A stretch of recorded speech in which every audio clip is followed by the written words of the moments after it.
was just like, like Okay, we're I made a live. really good cheesecake. Yeah, it turns into 100%. It should. And so you saw when I messaged Josh. Hi, Molly. Yeah. Good morning.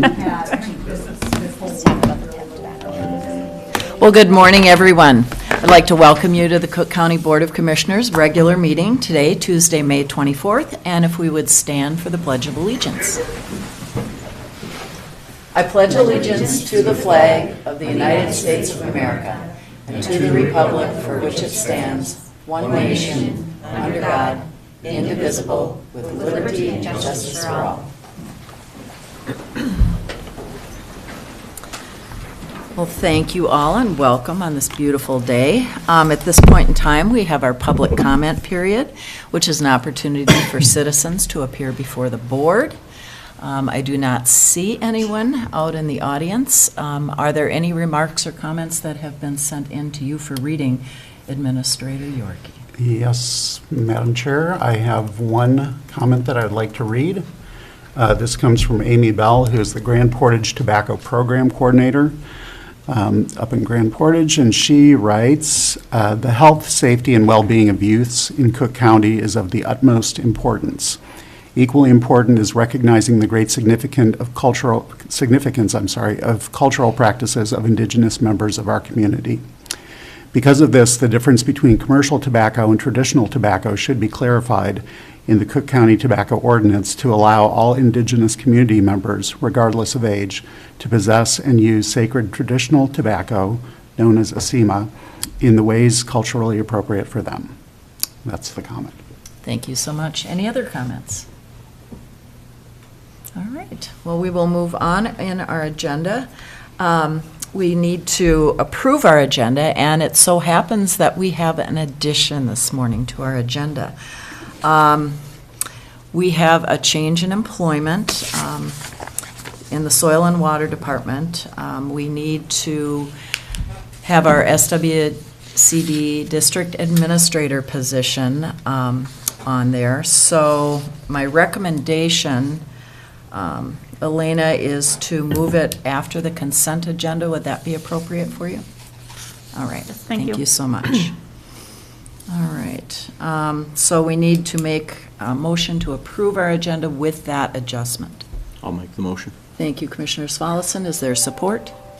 Support. Thank you, Commissioner Storley. I have a motion and support for our adjusted agenda. Any further discussion? All in favor? Aye. Aye. Opposed? Motion carries. All right. On our consent agenda, we have claims, minutes, and our local emergency declaration. Is there anything that an individual would like to pull from the consent agenda? Commissioner Storley. Madam Chair, I don't want to pull it, but I just want for the public to know with the local emergency declaration how important that was, especially with the potential of flooding. And right away, Mike Keyport contacted you and the administrator and got the appropriate things signed, and we were good, thank goodness. You know, Cascade didn't flow over 61, and we're in much better shape than International Falls right now. They're under a deluge. So just a comment to thank you, Mike, for that, and administrator and Commissioner Sullivan. Absolutely. It was great to get that call early in the morning so we could get the ball rolling, that's for sure. Yeah, and Madam Chair, I'd just like to thank Mike as well for the tremendous amount of work that he did over the last couple of weeks to respond to the flooding situation. There was a lot going on, and Mike was really busy, and he made sure that we followed all the steps that we needed to file for this FEMA assistance that we're now going to have access to. So thank you, Mike. All right. So is there a motion to approve our consent agenda? So moved. Thank you, Commissioner Mills. Is there support? Support. Thank you, Commissioner Hawkins. We have a motion and support. Any further discussion? All in favor? Aye. Opposed? Motion carries. All right, we'll go on to our addition to the agenda, which is our SWCD District Administrator position. Thank you for fitting me on this morning. I really appreciate your time and adjusting the agenda for me. So we had, as you're aware, we had hired for the district administrator, Rory Anderson, and she started yesterday and then decided the position was not a good fit for her. So we would like for the board to accept her resignation. It was a verbal resignation. We had an internal candidate that we had hired for a seasonal position, who was also a candidate for the district administrator. We liked him and wanted to keep him on board somehow. And he's a really good fit, and so we would like for the board to approve an internal move from the seasonal tech to the district administrator as the full-time position at a pay grade of 170, step 2, 27.54 per hour. And that would be effective as soon as we can. We do have a soil and water board meeting next week, and so we'll figure out how this all works, but we would like to hire him. And just to remind the board members, this is Stephen Janessi. Yes, thank who you, is the Stephen Janessi. individual. Yep. Correct. So again, that's at 170, step 2 at 27.54 an hour. Correct. Any questions or comments for Elena, or perhaps for Leah? Yes. Thank you, Commissioner Madam Chair. Mills. So you're asking for us to accept the resignation as well as that The internal, transition? yep, transition into a seasonal to full-time. Okay, thank you. Commissioner Hawkins? Was there a reason given for the resignation The after one day? candidate felt, or the employee felt it wasn't a good fit, and wasn't comfortable with a few other, what can I share? I don't know what I can share. So she expressed concerns. Here. Can you hear me okay? Okay. Go to the mic if you would, Yeah. please. And then sign in just with your name and She expressed some concerns about the financial duties of the job position and felt that that wasn't a good fit for her, which she did have the job description, and it's clearly laid out in that what those financial job duties are. And then I believe the other one, she did have some concerns about the grant funding of the position, although she was also aware of that as well, so.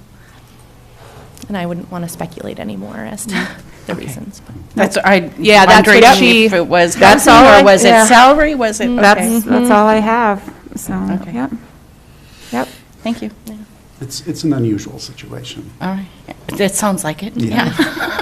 All right, well, thank you for the explanation. Is there a motion to accept the resignation and then subsequently the internal transition to Stephen Janessi to the SWCD District Administrator? I'll make that motion. Thank you, Commissioner Svallesen. Is there support? support? Thank you, Commissioner Mills. We have a motion and support. Any further discussion? Commissioner I'm Mills? sorry, one more question. So the seasonal tech position then, Yeah, Are so we, I don't know how we're going to do that yet. I don't know that we will rehire because it's so late in the season once we get somebody on board. So what we'll probably do, which we've done for the last 2 summers, is just shuffle our workloads around. The one thing is that Teresa, our former district administrator, was always part-time and just kind of filled in full-time. What we've done is made it the position straight across 40 hours a week.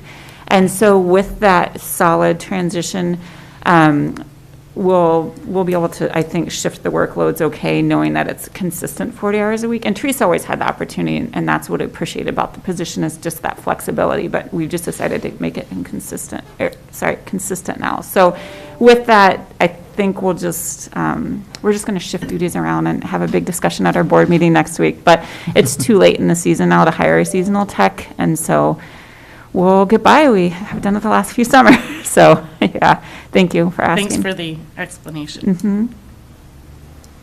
Any other questions? Commissioner Mills? Thank you for your flexibility and Yes. willingness to navigate all this. Yeah, and thank you to Leah. She's been a huge help. It's been a crazy 24 hours, so.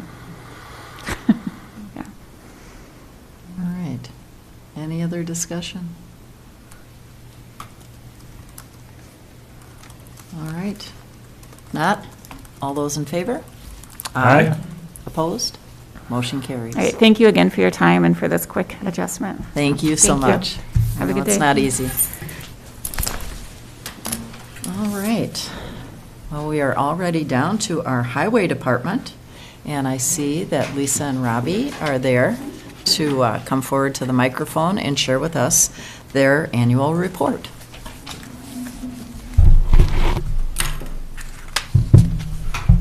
Good morning. Good morning. Good morning.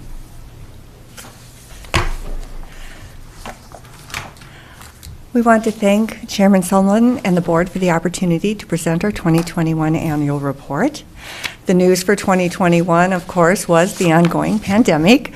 We had to adjust department operations with some staff working remotely and employee shifts and work locations in-house being adjusted to minimize contact, of course. At year-end, cases of the Omicron variant were surging, and the federal mandate, the vaccine mandate, was being challenged in the courts, so tensions were a little high and uncertainty was running high, but thankfully that's been resolved in 2022. Try our new little clicker here. Clicker's not working.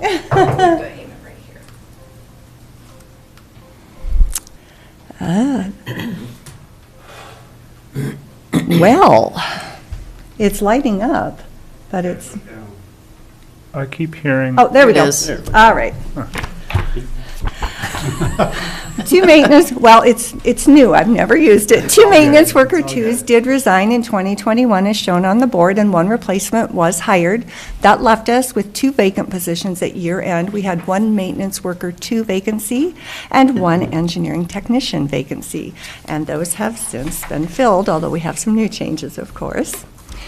In 2021, the Highway Department closed out one carryover project and oversaw 4 construction projects while delaying one additional project. So the first project shown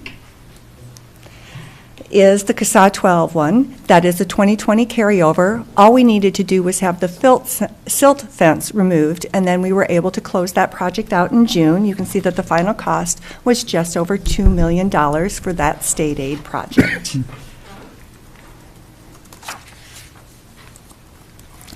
The Soil and Water Conservation District led design on this joint project, which was completed in August. Of course, there was a soil and water grant that Elena's crew secured, and we provided the 25% TST match and construction oversight and project payments. And so the final cost for that was just over $274,000. We had 3 projects up the Gunflint Trail last year. This is the first of 2 culvert replacements. Final cost for this state aid project was just under $566,000. And you can see the crew hard at work, and it's really interesting, I think, to see the size of those when you have equipment. And then on the next one, I have a couple of pictures that show chaos and final product. So it's kind of fun to see. This is the second culvert project up the trail. The Larch Creek culvert ended up costing $546,533. Again, this was funded with state aid monies. Got to be very particular. The third Gunflint Trail project was the first of its kind in Cook County. We utilized a product entitled Tensar Triax Geogrid to stabilize that sinking road. And so the final cost for the SAG slump, as it's affectionately known, was $166,289. Again, that was a state aid funded project. This was a project that we ended up having to delay. And what happened is that Engineer Haas reworked this and another county bridge project and secured special town bridge funding for both. The other one is the Carlson Creek Bridge on County Road 71, and they are both going to be constructed this year, and they are 2 of our major flood areas this year, just proof that we did need to address them. Total special town bridge funding secured for those 2 projects is $1.788 million based on the project awards. As we get to the financial statements, you're going to see that we have about a $2 million allotment sitting in our account from special town bridge. That was based on the estimates. One ended up coming in under the estimate and one ended up coming in over the estimate. And so what we'll do when construction is done is we will return any allotment that we do not expend. So we're looking at about 1.8 million in actual construction costs.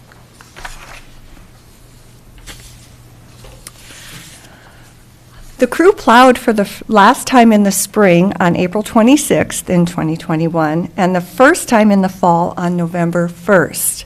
While winter seemed to arrive later than in 2020, we had already undergone 2 full blizzards before year end. And as we all know, it didn't improve after January 1st. This is a summary of some of the data that we report in the annual report each year, and I usually compare it to the year prior. So in 2020, we implemented road restrictions on March 13, lifted the first bans on May 8th, and the last on June 18th. And it's always interesting to look from year to year and see that really there's only about a 7 to 10 day spread most years. This year will impact that more, though, because of the heavy snowfall and the high spring waters. We ended up crushing 13,274 cubic yards of Class 1 in 2020, and then we had to delay the other 9,000 that we had scheduled in 2020 to 2021 because of some unforeseen weather issues. And we were able, because of the price, to actually add about another 5,600 in 2021. So you'll see that we had that 14,666 cubic yards of Class 1 to finish out the 2020 contract. We were fortunate in that we got a really good deal. Salt sand, it always fluctuates a little bit. And then I have a list of equipment purchases there. The one thing that is not on the board is the tandem axle plow truck that we ordered in 2021 because we didn't get it in 2021. Like so many things, fabrication was delayed due to COVID, and we actually have it now. So payment occurred this spring. Uh-oh, I hit too many. I'm going the wrong way, sorry. Why does that next one not want, there. The maintenance crew tackled numerous projects in 2021. One of the more interesting projects is the Maple Hill Pit, where they did some erosion control work and expanded a sedimentation basin from 1,500 cubic feet to 38,000 cubic feet. That is a monumental undertaking, and it held well with our rains in the fall. On Lindskog Road, the crew reshaped ditches to control the gullies in the ditch bottom and added ditches up near County Road 60 because of recurring frost damage up there. They also made some improvements on the Sawbill Trail and the Arrowhead Trail. There's a list of graveling projects on the screen. 2 other interesting projects were the ditch project on County Road 45 and the culvert replacement on Ball Club Road. The crew decided to tackle the County Road 45 project because the construction estimates just for that ditching work there were over $1 million. And so by doing that in-house, we were able to take that off this year's construction project that was awarded. So what they did is they sloped a steep bank prone to washouts to create room for a ditch on the uphill side of the road. We're still doing some ditch stabilization, but it has held well during rain. And then the other big project was replacing a failing culvert on the Ball Club Road in the fall. We had to close the road for 4 days, and we installed a new 60-foot long, 54-inch diameter pipe. And what that did is it created a safer wetland crossing while maintaining flow for fish passage. The Highway Department's financial standing improved in 2021, and that is due in large part to some pretty conservative spending the last couple of years, and then Engineer Hass's work in securing that special town bridge funding, which is monumental. So our year-end cash balance increased from $3,350,318.67 in 2020 to that $4.68 million in 2021 that you see on the screen. Our accounts receivable increased. They always fluctuate a little bit, so they increased by $19,075. Our due from state aid decreased $249,631, and again, that improved our financial standing because we were for the first time in my history at the Highway Department able to close out all open projects before December 31 and receive our final payments. That has not happened in the 13 years I've been there. So again, our allotment balance increased by $2.2 million, and due in large part to Engineer Hass's work on that special town bridge funding. And then our inventory reserves fluctuate a little bit every year depending on what we have on hand at year end, and they increased by $7,159 from 2020. So you'll see in different places in the report that we'll have information on inventory reserves and fund balance, and sometimes it's lump sum, sometimes it's broken out. On this next page, you're going to see our fund balance in great detail. So our liabilities category fluctuates from year to year depending on what outstanding payables we have at year end. Deferred revenue, I sound like a broken record, is up 2.3 million. That's Special Town Bridge. And then we got a $124,385 CRISA allocation that came to us from MnDOT, and that's going to be used on? The Junco Creek Bridge replacement. So that culvert on Ball Club Road there, that'll be 23 construction. So we will carry that on the books until we expend that in 2023. And in our annual report, if you happen to pull it up, it's available on our website. You will see that we actually have a special form in there where we have to report that to MnDOT, which then goes to the federal government every year. So we do a separate report on that. And then our fund balance. It's so exciting. So we have, of course, our reserve for inventory. I know I sound like a dork. We have our equipment replacement fund, which we will be expending quite a bit of in 2022. We have the local bridge program reserve. We have a carryover for crack sealing. And our undesignated fund balance is $3.1 million. That is a $621,000 upsurge from the year prior. We are budgeted to expend quite a bit of that in 2022, that uptick. So, just so you're aware. I keep bumping it more than once. Our town road distributions have a new line item because we did the UT, or unorganized territory designation, in 2020. And so you will see that we got $35,019.17 allocated to our former county, now undesignated territory roads. So what we did is we categorized 57 miles of county roads as UT roads in November of 2020. And that allocation here is based on that. In November of 2021, we adjusted that number down slightly to 55.11 miles. And in our year-end reports that are going back to MnDOT, then we're going to have that new lower number shown on some financial reports later in this presentation. So I just want you to understand that you have passed that via resolution, and that's why at the beginning of the year we had the higher number, but at the end of the year the later number. This is just a snapshot of accounts payable at the end of the year. You know, again, salaries and comp time just depends on what people have been working for overtime in terms of comp time on the books and where our year-end payrolls fall. We had all of our projects closed out, as I said, for the first time ever by December 31st, and we had that one long-term lease payable, 7211, that large excavator that Maintenance Supervisor Dix had talked to you about purchasing rather than renting every year. And this is a summary that MnDOT requires. It shows the change in our beginning and ending cash and beginning and ending fund balance. And again, here's where that's a summary fund balance. That $4.1 million includes all those statutory obligations of inventory reserves, and then the ones that we designate locally, equipment and local bridges and carryovers. So that, again, our undesignated comes in at that $3.169 million. Our summary of road program maintenance costs this year does have a new category, UT roads, and so it looks a little different than other years. And again, the cost per mile is really the most telling part for the board to look at. It fluctuates a little bit in each category depending on what projects or unexpected maintenance issues we've had to deal with, as well as snow plowing. So in 2020 for CASA, our cost per mile was $8,393, so it's down a little bit. Our CASA Muni in 2020 was $11,920, so it was up from 2020. And then our county was down, was up in 2021. In 2020, it was $14,235. But again, remember, we had work on County Road 45. We had that Ball Club culvert replacement. That's a tongue twister. And so that is reflected there. And then you can see our cost for the UT was just under $6,000 per mile.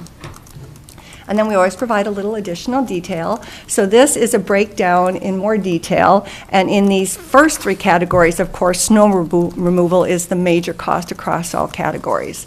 I don't know if you want me to hold that there for a moment or if I can just go on. So I'm just going to go on and show you in UT, it's very different.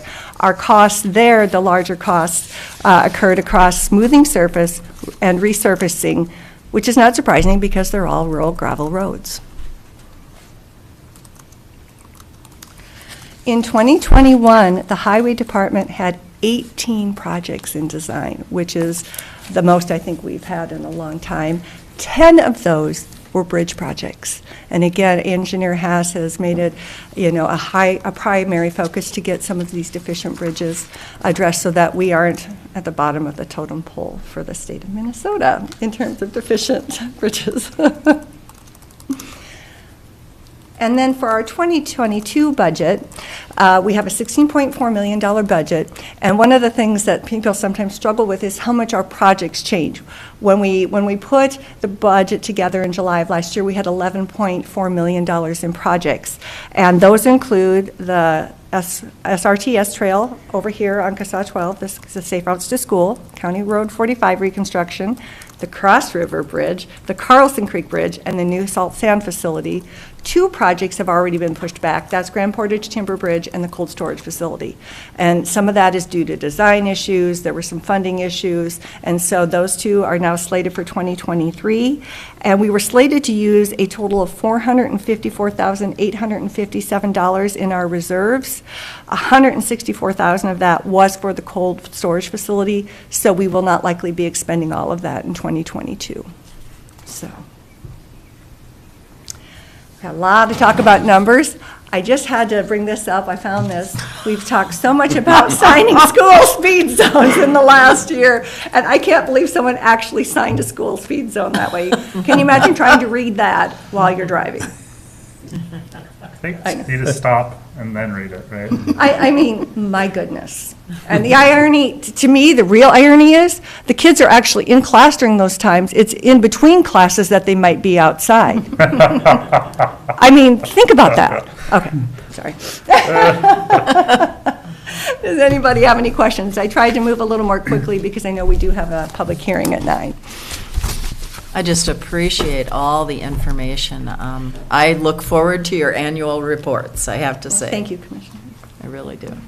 It's a lot of information, I'm aware. And the report is available under our documents section on our webpage. So if you want to drill down, please feel free to pull that up. And then, of course, get a hold of us with any in-depth questions. Absolutely. Commissioner Smallison, you had a Well, question. I do thank you you guys are always very fiscal responsible. You're very detailed in how you put that information out, and you're adaptable as the year goes through to prioritize and adjust as you go through that. I did have a question on the new material that we used for the sagging, sloping. What's the vote on that so far? So far, so good. Okay. We actually just, one of our techs drove up there the other day just to kind of see how the projects have held up over the winter, and even with all of the recent flooding. Yeah. And so I was going to make a comment about it. So quick tangent. The ball club replacement that we did, beautiful. I mean, the thing was moving water, but everything was perfect. Nothing was eroding. It was a wonderful job. Our crew did a perfect. It's perfect. And similarly, those 2 of the culvert replacements that we did, I mean, they were full, but they were moving water. Right. And so that's beautiful. That's exactly what you want to see. But yeah, then that sag slump area, so far so good. It seems to be holding up fine. I think we've talked about that type of material before. If you really want to get into it, we can. But so far, I think it's holding up pretty darn good up there. It's a unique area. Like you can tell they've tried to, when we were excavating there, you could see all the layers of old road that were there. So instead of removing the road, they just filled it and then paved it. And then it sagged, and then they filled it and paved it. And then it sagged, and filled it and pavement. Well, at a certain point, it gets too heavy and it keeps sagging. You can try and drive piles down there. You can try and fill it with something, whatever. But it's all organic material, and it's just going to keep sinking forever. And so we removed a lot of that, and then incorporating that type of material in there, that geogrid, really helps, kind of grab everything together, and it's lighter than just layers of pavement. So far, so good. Good. Yeah. And I was up there Sunday, and there is not a drop of water on the road in any of those 3 spots where we did construction last year. Ooh, there we go. Very good. That's great. Commissioner Mills. Thank you, Madam Chair. And sorry if I took you literally here, but you said the culverts were full? Is that like full? Yeah, they were moving water. But like, they were working, but Yeah. is there more capacity? That's what I guess. Oh, sure, yeah. No, so what we dealt with, I mean, you're dealing with, record levels of snow, which is already an issue, once things start melting. And on top of, I was thinking about it, like, we got rain. We didn't get a lot of rain, but on top of the snow melt. And so that's where it turns into kind of an event, a very uncharacteristic event. And so them being full means, that's handling a non-normal event, which is perfect. You got to look at the kind of cost benefit of, yeah, we could put in a culvert that's, I don't know, 30 by 30, and that could handle a 10,000-year rain event. You know what I mean? That's not practical. And so you start looking at the area and the project in itself, and typically we look at like a 100-year event. Everyone's probably started to hear that more and more. The frequency of those type of events is changing, and so now do we look at a 200-year event? So it's dependent, and you kind of got to weigh the pros and cons of it. But I think with the snow melt and the rain, they were working great, and I was really happy with that. Yeah. Thank you. Also, I'm not involved in the conversations, but just the conversations with the city and our joint powers agreements with the highway department. This data, I think, is really helpful to have those conversations. So thank you for the report and putting it together. And onward. Absolutely. Other questions or remarks? Madam Chair, Commissioner That's okay, Hawkins? you can go first. You're the commissioner. You go first. All right, Commissioner Hawkins. Okay. I just want to thank you so much. And I'm the person who does like to drill down, so I really appreciated yesterday. I'm like, wait a minute, it's not all here. Where is it? So I emailed. They were very responsive. Well, you were not in the office, but then I'm like, I bet Lisa would put that on the website. And sure enough, Lisa had it on the website, the whole detail, that all my questions. Well, I still have questions because I don't understand everything, but very good job. I appreciate the transparency, and I appreciate the balance sheet. We don't always get to see balance sheets up here, and that really adds a perspective that I think is important when you're looking at financials. So thank you for taking the time. Thank you for taking the time to give all the details to somebody like me that wants that detail. I appreciate the work. And Commissioner, if you want more, we can print reports until we have you buried. Well, I do have a couple little questions just to clarify, and I'll reach out to you later about that, because I know it's just, where do you find that? I know that. Thank you. You're welcome. Perfect. Administrator York. Thank you. First of all, I just want to call out again, and again, the great work that our drivers have done all winter and now into the spring to keep our roads cleared, to address flooding. This winter is really kind of unprecedented, right? It was a record snowfall winter. And we went straight from that into having flooding, and just want the public to know that our drivers, when something like that's going on, they're not punching out at 3 o'clock. They're working into the evening. They're And on the weekend. And on the weekends. They're working Sunday mornings. They're working on holidays. And coming in at 4 a.m. most days. And coming in at 4 a.m. So I just want to recognize that real sacrifice that staff make to keep our roads in good shape, keep them safe, and serve our public. That also raises a question, of course, which is overtime. And I know that we always budget for overtime, of course, and we base that on kind of historical averages. This is not an average year already. And so I'm just wondering, where are we in terms of expending budgeted overtime, and what kind of impacts do you foresee for the rest of the year? I had looked at the end of March, and I should have looked before today. I do apologize, but I will follow up. And we were over, of course, our Q1 payouts. So the way it works for all of our 49er members is that the overtime is earned as comp time and goes in their comp bank until they reach 200 hours. If they reach 200 hours and stay at that, then they're automatically in payout status, so any time that they work, they get paid out on their paycheck. Otherwise, they can elect 4 times a year per their union contract to have what we call a comp payout, and they can choose to have any or all of their comp in their bank paid out. Otherwise, they can choose to use it in lieu of paid leave. And we have a mix of all of those scenarios in our 49ers. So our comp payouts the first quarter were significantly higher. We usually budget, is it like 55,000 or so for comp payouts during the year, and we were almost there. Yeah. And that's fine. Frankly, most guys are going to be taking a lot of time off this summer because of the way they work this winter, and so it'll go out and pay in lieu of paid leave. And we have a healthy fund balance. We can adjust, and it swings. I had actually done a spreadsheet for Josh, and I wish I had thought to pull it, where I had looked at back 10 years on comp payouts, and what I will do is I will share with that with Administrator Yorkie, and he can share that with you, because it was really interesting. Yes, it was the highest we've seen, but we had other years, one or two, that were close, and of course, then it goes down the next year significantly. And it all balances out from year to year, and we just accommodate with our fund balance and appreciate the fact that our guys work as hard as they do.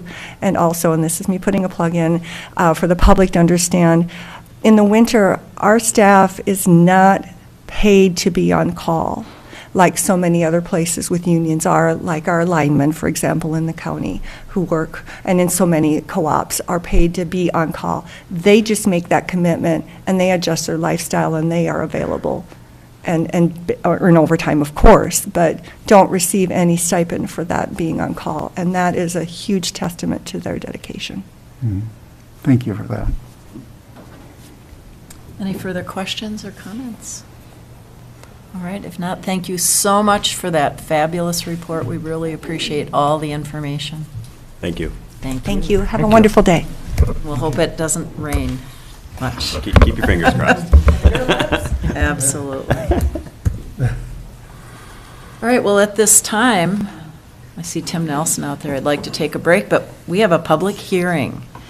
And today, we're really excited to have a public hearing regarding our revised tobacco ordinance.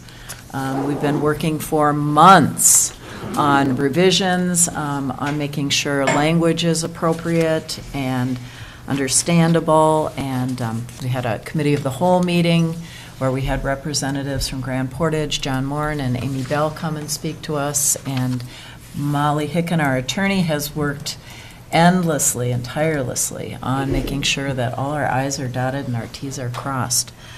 So with that, we will ask if there are any members of the public out there who would like to speak. Andrea Orist is there, and she can come forward to either microphone. Sit on the side. Thank you. Do I have to announce myself? I don't public meeting very often. Absolutely. I'm Andrea Orist, resident of Cook County, and I also work for Cook County Public Health. So I first want to thank everyone for all of their work in the on the ordinance, including Taylor from ALA, and mostly through my work in the SHIP position, but now through public health and SHIP position again. We've worked through this tobacco ordinance from the beginning, excuse me, the first round of ordinance. So it's really nice to see that, the update came through so easily, and everybody worked so well together. And on a personal, non-public health note, I am really glad that we have this ordinance and that we have that we can use it to build the resources to prevent youth tobacco use, commercial tobacco use. As somebody who started smoking when they were 14 and has struggled with it for a really long time, I quit smoking in January. Still a struggle, but after 30 years of smoking, it's really important to me to know that our community and our leaders value a safe and healthy youth. So thank you all very much for working on this, and we appreciate your support in public health and parents and people, community. Thank you. Thank you very much. Thanks, Andrea. And just so the public is aware, Andrea mentioned ALA, that's the American Lung Association, and Taylor Brinkman is the individual that worked with us from that organization. Other comments or remarks? I see John Moran. I heard you were going to say take a break. That's because we see Tim back there, but no, we're going to continue with our public hearing. Well, Mino Gigisheb, which is good morning. Mino is the word for good, feeling good, looking good, being good, behavioral-wise. And Gigisheb means just the sun coming up. So that's how we say good morning. And talk about protocol as far as the ordinance is concerned. And first I'd like to read a statement by our tobacco program coordinator, Amy Bell. But first, when we talk about protocol, and when we're talking about teachings, and that's what I'd like to share a little bit, not long, but the teachings around Amy's statement that she's making as our coordinator. But also protocol means that when we're talking about these traditional teachings, I have to introduce myself in our traditional way. So I'd just like to say, Gnu Ginua Uma, which means hello to all of you here. Gnu Gichidan de Jinakaz, Mikisin Doadame. Gichon Gamin, Anishinabe Waki in Unjiba. And I basically told you my spirit name, Eagle Warrior, and my clan is the Eagle Clan. And I come from Grand Portage, is my homeland. And so that's how we traditionally always introduce ourselves, especially if we're teachers and teaching our children. And that's what I want to talk a little bit about. But first I'd like to read Amy's statement, because I think it's pretty close to, what we believe up there in Grand Portage. The health and safety and well-being of youth in Cook County is of utmost importance. Equally important is recognizing the great significance of cultural practices of Indigenous members of our community. Because of this, the difference between commercial tobacco and traditional tobacco should be clarified in the Cook County Tobacco Ordinance to allow all Indigenous community members, regardless of age, to possess and use sacred traditional tobacco, asema, in the ways culturally appropriate for them. So how we teach our children when we begin teaching at an early age about tobacco. And I think I shared the story, one of the stories, how we received tobacco last time. And I think I shared that story about my daughter. The first time she heard thunder, and I had to explain the use of tobacco, how we give that to the thunder beings who control the natural law and are causing this disruption in the atmosphere because of the spirits that live. And we're very clear about this is used spiritually. It's used to talk to spirit helpers that are there when we ask. And so we teach that this is not for smoking. This is used for an offering. You're offering it to the spirits and all of the spirits of creation. And sometimes you're there just to be thankful of the day, of life, or you might be asking for some help, some guidance. And so that's where we use that. We teach our children to use that. And it's not for smoking. The only time you actually puff on it, and it's not really inhaling it, if you're given a pipe, and you're given the responsibility of being a pipe carrier. And as the story I shared with you last time, that was one of the gifts we got from the Creator, was the pipe, on how we relate not only to the Great Spirit, but all of the spirits of creation. So we make sure we teach our children. This is not just for recreational smoking, it's not for inhaling, but it's for offering. And of course, we have to teach those connections to the Spirit. Oral history is very important, so it's stuff that isn't written down. This is things that have been passed on to us from our ancestors from the beginning of time, when we were first put here on Turtle Island, thousands and thousands of years ago. So I just wanted to share that little bit about the protocol that we use when we teach our children. And we teach them the sickness that can be caused by inhaling the nicotine and using commercial tobacco.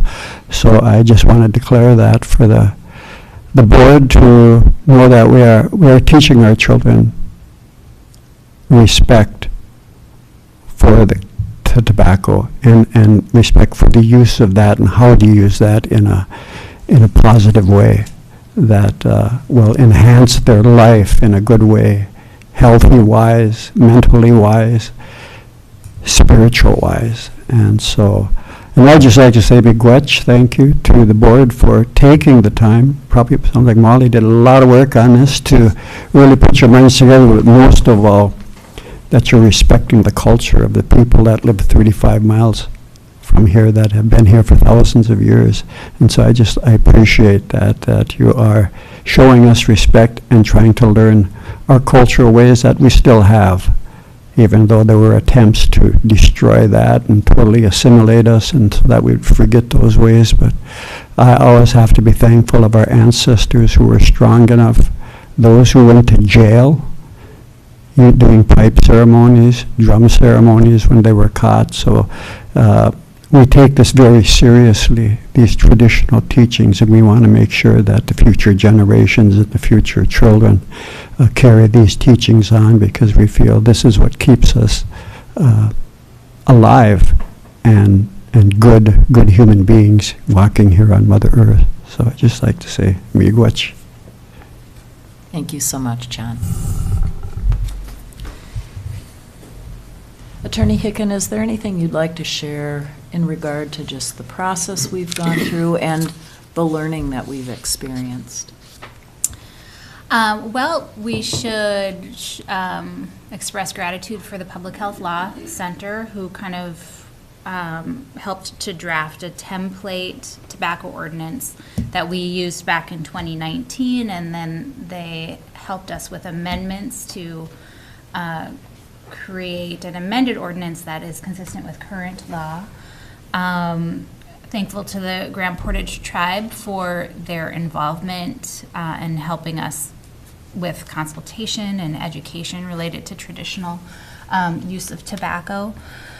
And I appreciate the board's careful consideration of this amended ordinance at the Committee of the Whole meeting. While I couldn't be there, I understand there was, it sounds like everybody carefully read it and considered it, and also read that exceptions section, which when I reviewed that after hearing about the discussion related to the exception for traditional sacred tobacco, I could see how the scope of this exception as it was previously written allowed for its misuse potentially by, potentially an employee of a commercial tobacco provider or the business itself.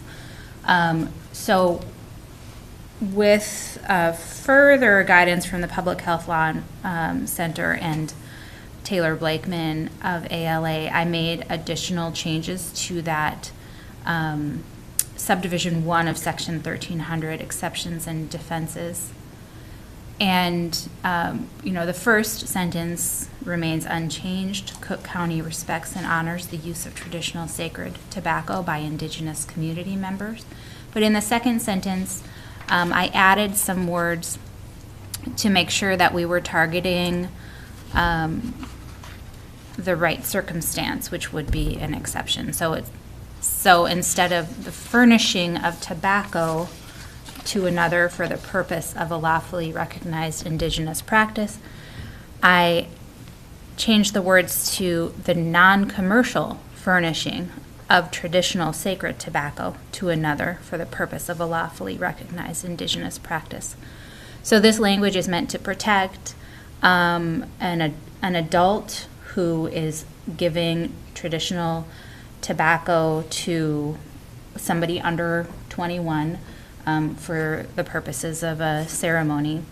It is not meant to protect a store owner or purveyor who claims that they were told they were selling these cigarettes to somebody for the purpose of a traditional ceremony. So I think that's getting to what the commissioner's concerns were. And let me know if you have any questions about that specific change. Any That's other all I have. questions or remarks? Well, I really appreciate the work you've done to change the wording. I support this 100%, and I appreciate the time you took to make me feel more comfortable, and while honoring the tradition. So, thank you for your work on this. Great. You're welcome. Commissioner Mills? Yeah, I also want to express gratitude to Attorney Hicken as well as Andrea and John Moran for your work on this and your willingness to attend the meetings and help educate us about the traditional aspects and also the potential risks and harms to our community if misused. So just thank you very much. A really good collaboration, and look forward to more. All right. Fantastic. Any other comments or remarks from the public? No. We will close our public hearing. And do we feel comfortable in voting on our ordinance at this time? Is there a motion? I'll make the motion. Thank you, Commissioner Solison. To approve. Motion to approve our revised tobacco ordinance. Is there support? Support? Thank you, Commissioner Mills. We have a motion and support. Any further discussion? If not, all in favor? Aye. Aye. Opposed? Motion carries unanimously. Thank you all very much. All right. Well, at this time, we will now ask Tim Nelson to come forward to share with us a couple of items he's brought forward regarding land services. Thank you, Madam Chair, and good morning, all. Two items before you. One should be fairly quick. We did have a resignation from both the Planning Commission Board of Adjustment, and that is Keith Kuckler from out on the east side. And what that does is that gives us two open positions on the Planning Commission yet. It's not mandatory, but we do try to get a geographic distribution in there. So we'll be looking in the areas in which we do have a shortage. We just do an evaluation of those positions and try to get representation from those particular areas. Like I said, it's not mandated, so in the absence of any others, we will take people who have an interest to participate in on that. But that had left an opening on the Board of Adjustment, and generally what we do is the Board of Adjustment, and this is by our ordinance, the Board of Adjustment members are made up of 5 of the 7 Planning Commission members. And so that vacancy, we did and do still have one position that was on the Planning Commission but was not yet on the Board of Adjustment. And the whole intent of that is to give somebody some time to gain experience on the Planning Commission before getting into the Board of Adjustment. And the Board of Adjustment has term limits as well, whereas the Planning Commission does not. So at this point in time, we had one position open. We have one person on the Planning Commission who is willing to go ahead and fill that position on the Board of Adjustment, and that's Mike Gieseke.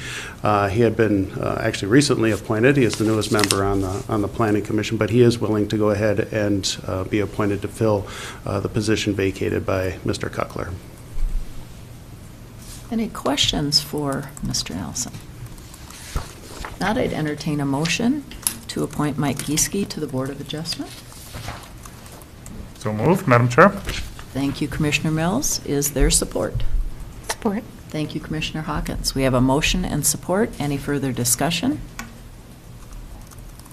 If not, all in favor? Aye. Aye. Opposed? Motion carries. Okay, thank you. The next item, I'm not going to get into a lot of the history because we have had these discussions going way back, but even as of recently, the board is quite aware that you established a steering committee to go ahead and set a framework for the overall review of the vacation rental licensing program that we currently have in place. This is the year that we do need to make our decisions, and so we did convene the steering committee that had been established by the board of commissioners here, and this is just a follow-up report and set of recommendations for how to proceed with the full review. Understanding, of course, that as with any ordinance, as with any program, anything that we come out with at the end of this and adopt moving forward into 2023 and beyond, we still have the ability to go ahead and keep our finger on the pulse of how the conditions are in the community and make adjustments into the future as we see fit. So this is just a time which is quite understandable for almost any program that we have to step back, take a look at the program, see how well it's fitting in with the needs of the community, and make adjustments as necessary. So getting to the report, one of the first things that we did sit down and hammer out was the membership of the full committee. Understanding, of course, having to strike a balance, and I guess that's kind of the theme throughout all of this is the balance of wanting to be able to address everything that we need to address, but still not having so much that we can't address it. And that's the same with the makeup of the committee. We had discussed the fact of having as much representation on and as many different perspectives as we've seen, kind of put out there into the public as possible, but still keep it in a framework and a number that would be manageable. This is kind of to the larger scale of committees that we've had to work with. We've kind of come up with a list of 17, and I will say too that towards the discussions, we note that we don't really have vacation rentals up in the Grand Portage area, but we did discuss, well, why not? Let's invite the tribe to see if they wanted representation on there. Anyway, I was able to communicate with Tribal Chair Deschamps, and he did express interest in sitting in with us. So if that's a member, an official member, that's fine, or if it's being able to sit in with the process as we go, that's fine as well. So I just want to make sure that we are cognitive of adding that representation to this committee. So in going down the list, we did start with the previous list that we did have, and kind of use that as a starting point of the committee that had been established by this board in 2015. We have a commissioner, planning commission member, the county administrator, the county attorney, the auditor, assessor, and clearly in adding all of those positions, we'll be looking at the tax assessment designation, lodging taxes. There's all sorts of issues that are going to be folded into this discussion. Land services director, the vacation rental administrator, a vacation rental management company. We wanted to get representation from the large resorts. That one of the issues that has come up is self-managed units within the larger resorts and the kind of conflicts that's experienced there. So we wanted large resorts and also small resorts, and the competitive nature between that and some of the vacation rental operations. Representation from realtors. We wanted the county HRA director on. We wanted a few members of the public. We had one member of the public last time, so we wanted to make sure we did have at least 2 members of the general public on board. We also wanted to reach out to the Coalition of Lake Associations, and I have had already previous discussions with them about this, and they did already send a name of somebody that would be interested in serving in that capacity as well. And then the city of Grand Marais, understanding, of course, we don't have jurisdiction within the city of Grand Marais, but it is good that we do work together. Numbers and identification of operations that we get from our third-party vendor that goes on the, over the net and inventories all of the advertising that's out there, gives us and can give us numbers for the city as well. So we do have a bit of a finger on the pulse of what's going on in the city. So they did participate with us last time in the 2015 through 2019 initiative, and so I did reach out to them, and they are interested and willing to have somebody participate with us as well. So that being, kind of a sizable committee, we did kind of have this inclination that, we want to have alternates to those positions to make sure that they are, there is that representation, but we wanted to also make sure, because of the size of the committee, that the alternates really only participate when the primary is not able to participate, so there isn't 36 people on a committee, that it is a manageable size. And so I didn't know, Madam Chair and Commissioners, if you wanted to address these aspects of the report one at a time, or if you wanted me to just go through all of the recommendations with regards to the time frame and everything else, and then address them all at once. Any preferences by members of the board? If not, go right ahead. Okay, so that is the makeup of the committee, or the recommended makeup of the committee. The timeline is kind of dictated for us. We do have to have decisions made by this fall in order to be able to get any ordinance revisions changed, our contract with the third-party vendor, with the website and licensing services that we have. So we have kind of this benchmark of times that we do have to work within. We figured today would be the day that, and this was the day that the board determined we would come back with a list of recommendations, and you would accept or tweak or do whatever with those recommendations. Then we would go out specifically with the committee membership. We would go out once this board establishes the committee membership makeup. Then we would go out to each of the entities and to the public and advertise to get people that are interested in serving on that committee, and come back on June 14th with a list of specific members to actually appoint to that committee. So we want to get publicity out there and give people an opportunity to go ahead and submit their applications to get in on this committee. And then we wanted that committee to go ahead and meet and kind of wrap up the full committee review process by August 31st, so that we could have recommendations back to this Board of Commissioners at their September 13th meeting, which would then give us that time to adjust and make any of the changes in the ordinance between that and the end of the year, so that we could kick off and be fully implemented by January 1st of 2023. Understanding, of course, that with that timeline, it is a tight timeline, but at least it is a time frame, and it's dictated a lot of times, especially with your larger committee entities.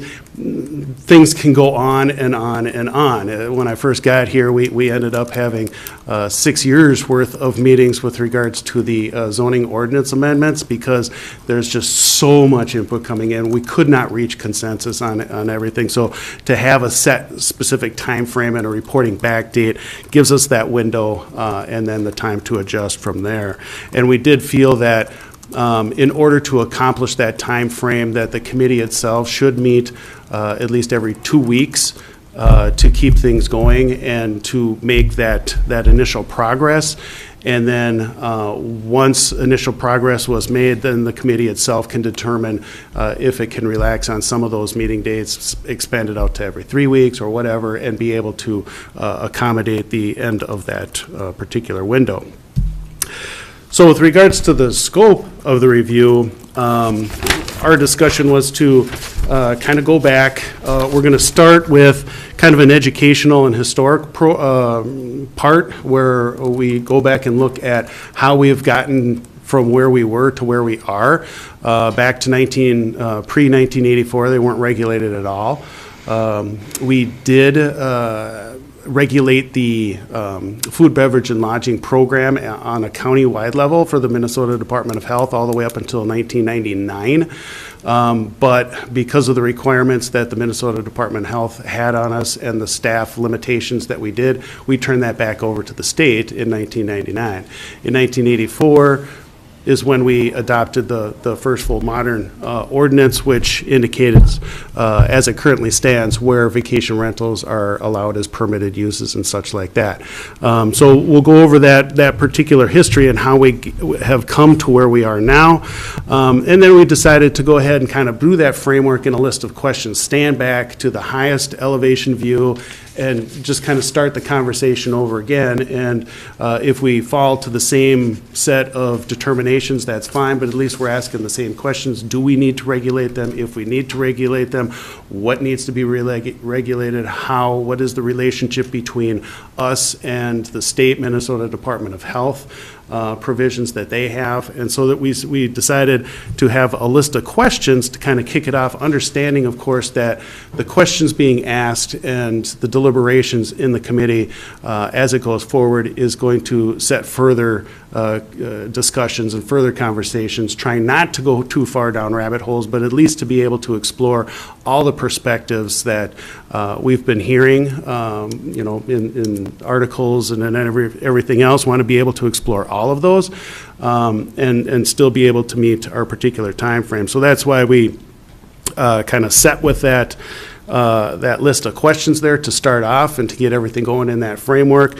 And we also included a list of other kind of discussion points that we know are going to come up with regards to, complaints and enforcement, our ability from the department to be able to regulate and enforce all of these issues, liability insurances, many of these things that were initially discussed in the program, and we currently don't regulate certain particular aspects of it or not. So we have a list of questions to ask, and then we have kind of a list of issues that we're quite certain are going to be brought up for discussion as well.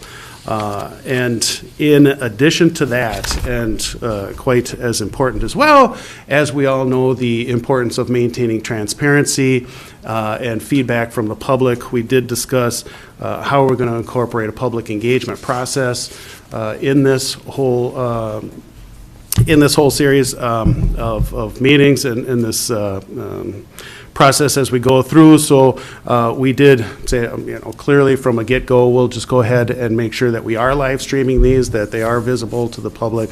The public will be aware of what is being, when the meetings are, how they're able to access them. We figured that we would go ahead, and we had done this going into the first process, is to set a kind of a survey out there of community perspectives on it. We can have a public survey go out to have those results in the hands of this committee before they even start. So we're going to go ahead and do a survey out. I've already sent surveys out to all of the other counties across the states to get an update in terms of how they are regulating those and what kind of issues other counties are running into, not only just in our region, but obviously this is not just a Cook County issue or a regional issue. It's a state, it's a national, and dare I say even international issue of the explosion of the vacation rentals. So we wanted to get that out to get the community perspective on this. We want to make sure that the meetings are going to be open to the public with a public comment portion, much like the Board of Commissioners run their meetings. There's a public comment portion of it, and that's we had accomplished that in the 2015 process when he set that up.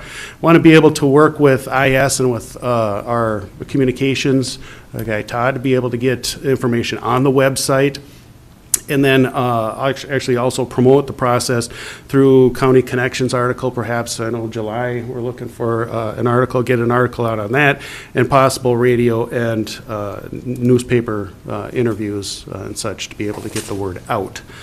So we did a lot of discussions as a steering committee in this process, and we try to keep it focused and get this report in, and we just all understand that, we intentionally did that. We intentionally created this process for a 3-year period so that we would have to step back, take a look at it, understanding that, programs do change and community perspectives on programs change and concerns come and go. And so it's a great time to be able to step back and take a look at this, and hopefully this will set that process up and we'll be successful.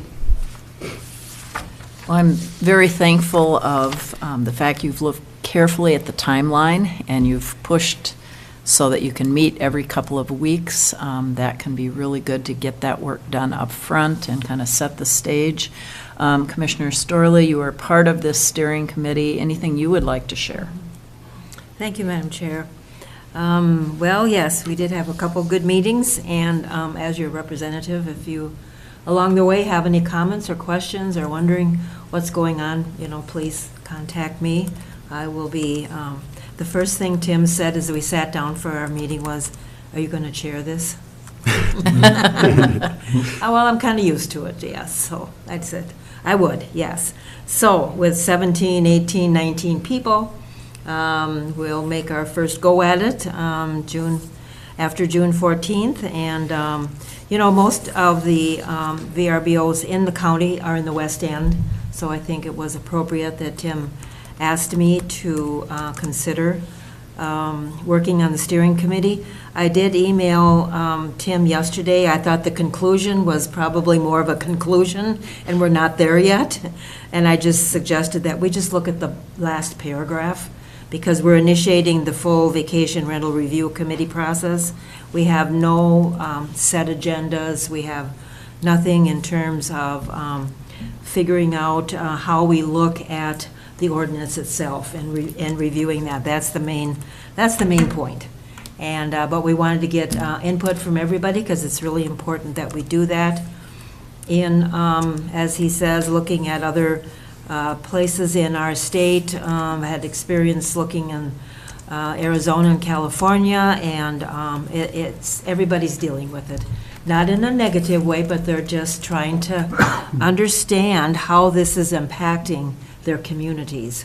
And I did meet with some folks yesterday, and my last point to them was that this does affect broadly our communities in terms of voting members, in terms of volunteering at different organizations. And so how do we, as a small community, how do we address that? We have no authority to say to somebody you can't buy a place, because it is their prerogative to move to Cook County. That's great. It is their prerogative to either keep it themselves or to share their home and rent it out. So we're not going down that rabbit hole at all. I did ask Bob to look into just the whole scope of. I think there's a misconception that every VRBO would be a potential workforce place. I don't know that. And I did yesterday say that perhaps a $600,000 home might not be a workforce decision to make for their occupancy, but then who knows? I kind of said, look at something that would be around $300,000, that probably would be something that a person in law enforcement or the hospital or the county or whatever could probably afford, because I think there's a misconception that everything out there that's a VRBO would be a potential workforce place, and I don't think that's in the county. I don't know about the city, but in the county, I don't know, so he's going to work on that too. Well, that's great. Great. Other questions or comments? Commissioner Mills. Thank you, Madam Chair. Those are some great points, Commissioner Sterling, and thank you for chairing the committee. I think that'll be a really good process. And just with the first ordinance, my take on it is the board, we were really just trying to get a handle on it. We didn't have accurate numbers. We didn't have accurate reporting. We were just kind of shooting from the hip with whatever we chose. And so the first ordinance was really to try to gather data, get a handle, and better understand it. And now, after those 3 years, I think we have a good set of data. Granted, so much has changed in our community over these 3 years that you gotta kind of balance that as well. But we can see trends, we can see issues, what issues are brought up, and I think looking at property values, and all these questions in here are such a really good approach.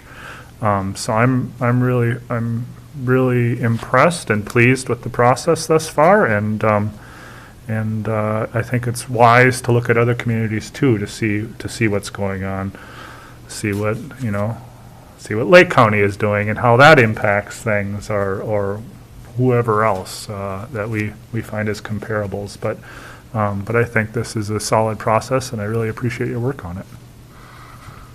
Commissioner Solison. Well, first, I guess I would thank our predecessors on the board that were wise enough to set this 3-year limit to come back. That was thoughtful. It's appropriate. As Commissioner Mills said, we've gained a lot of information as we've gone along. I also think it was very thoughtful on the part of the steering committee to include membership from Grand Portage, from the city. And I've heard from several different folks on lake associations and their concerns on how vacation rentals are changing the dynamic of their communities, their vacation communities, and some that live around those lakes, how it's affecting that. So that's very thoughtful as well, to bring them to the table and share all of that so that there's a better understanding. So, yeah, when we compare ourselves to other communities, I've pointed out that Lake County has gone forward with the moratorium, so has Two Harbors. I haven't voiced that we should have a moratorium because we're doing this. Because the moratorium would do just what this is doing. It would put together a committee, it would review this in a timely fashion, and then with the input from the community would make the decisions appropriate for Cook County. So, I've talked with other commissioners in Lake County and things, and they really felt they needed to do this, and that's okay, but in my mind, we're already going down that path because we're taking the same steps. And so I have heard from some community members and asking, well, why aren't we doing that? And it's been my answer to them. So I share that in this forum. And really what I hear from people is addressed through the questions. I thought your insights and your thoughtfulness, Commissioner Storley, on all vacation rentals aren't going to be workforce housing. It's unlikely. And I think you have to paint that picture more broadly so that people understand it, because there is a perception that this has gotten away from control in some fashion, that it's affecting the ability for workers to have places. How much of that is true, I don't know. And I hope that the committee can start to bring some of that information together to actually give us and paint a better picture of that, and then decide what actions, if we really, because it's a big piece of our question on how do we, as a county, with our new, HRA and other aspects, how do we promote and establish workforce housing? So I really think this is very important. I'm solidly behind it. I think it's timely, and so I appreciate the committee's, involvement. I think you've got the right membership. And thank you for actually putting that out in a forum that others don't think there's something that they're missing through the discussions. And if they watch it and they, believe that the committee is missing something, they can come to the next meeting and bring that forward. So thank you for that as well. That's very good. That's my comments. Thank you. Anything else? Commissioner Hawkins. Yeah, thank you. Thank you for your work. Yeah, this needs to get done, and I appreciate you being willing to chair this committee and lead the discussions. I have a couple of questions. So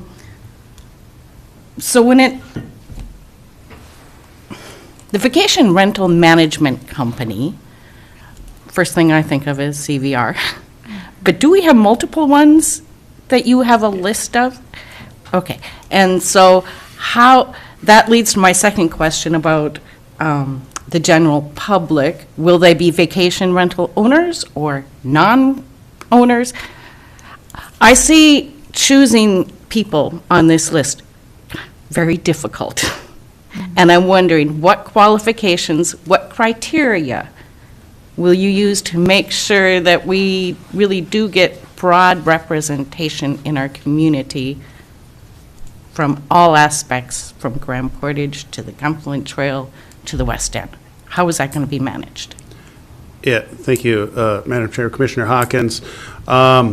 That's a good question. We did talk about wanting to, at the same time, it is a balance, and it is very difficult, because we want to maintain that balance between making sure we have as much of a diverse representation on, to be able to get all perspectives that are on there. And how do you formulate maybe an application that would, we don't want to winnow anybody in or winnow anybody out. And I would think what we did do when we had the Old Shore Beach, Passion Pit committee is we did have a selection committee. We had people apply. We had an application that was submitted, and then we had, and I think we can take a segment of the steering committee and go through a review process and make recommendations to the county board. And we can even include some questions, because we do want it as diverse kind of perspective as possible, and we want to make sure it's not loaded up, like you said, with the businesses or with completely anti vacation rental people. So we do want to strike that balance, and I think in getting in the applications and understanding, why is it that you want to be a part of this committee, and then have a selection committee be able to review those and make recommendations to the board like we did for that other committee. I think it worked well at that time. So did your steering committee, come up with a potential application that's ready to go so that we can get people by June 14th? We didn't. That is something that we can work on. We can glean from that template that we'd used for that Old Shore Beach committee process. These are some of the things that I thought about from the time that we had last met with that committee, understanding we had a pretty short window to work with, and to gain this much consensus in that short a window, I think was a pretty good win. So coming up with the rest of this, I think is very important for us to do, and I think we can do it. And what I would like to do then is probably just take that application, tweak it, send it out to the steering committee again, and get consensus on that. And then we can determine just a subset selection committee to make recommendations back to the board. I just want to say, I think your timeline is very ambitious. Yeah. I appreciate it. I do think this is a discussion in our community that's been happening outside these walls a lot. So there's lots of input and opinions. I'm glad to see we're going to bring diverse voices to the table. And I know it will be respectful, and that all things will come out, and we'll use data to make our decisions. I am a little worried. I was thinking about this yesterday. Ooh, this is kind of like the dog kennel ordinance, and I certainly hope we do come to conclusion agreement faster and easier than that one maybe, but thank you. Well, thank you, and Madam Chair and Commissioner Hawkins. I would go back actually to that first process that we had for the kennel ordinance was actually a really good process as well. It's just that as represented in the fact that other applications came out that kind of tested the boundaries of what we had come up with, it's almost the same thing here. More concerns were added in. So while we had a really good process with the kennel one, it's not a bad thing to take a look at that at some point as well, just like we were doing with this. And I did also want to clarify that with regards to Lake County, because I think there's a little bit of a misperception out there that a moratorium is a prohibition.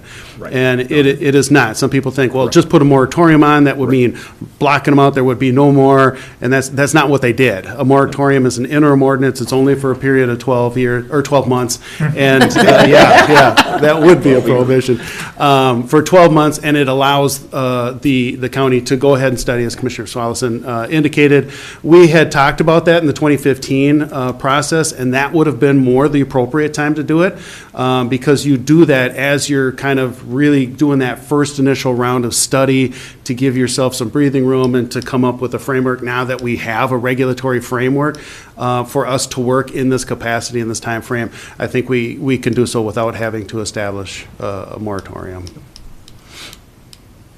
Great discussion. Lots of good questions, and looks to be an exciting process. So with that, is there a motion to accept and adopt the recommendations of Vacation Rental Steering Committee with the addition of Grand Portage? I so move. Thank you, Commissioner Smallison. Is there support? Yeah, support. Thank you, Commissioner Mills. We have a motion and support. Any further discussion? All in favor? Aye. Aye. Opposed? Motion carries unanimously. Thank you so much, Mr. Nelson. All right. Item 7, Auditor Powers. No items to report this week. Thank you, Madam In other Chair. words, no news, good news. No news is good news. Excellent. All right. Administrator, your All right, Madam Chair, could I request that we take a short break before we? We can do that. Great. All right, thank you. As long as it's not precedent setting. Yeah. Every time we get to yours.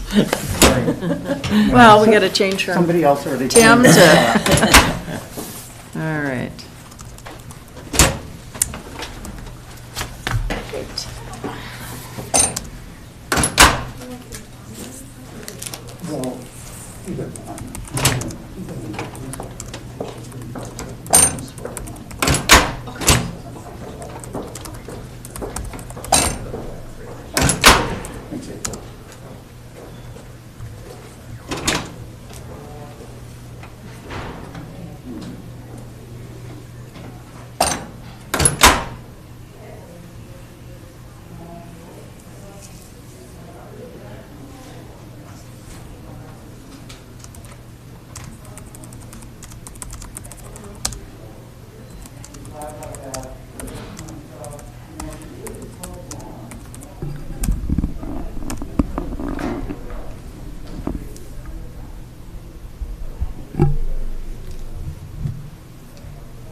April's going to provide public comment. Yes.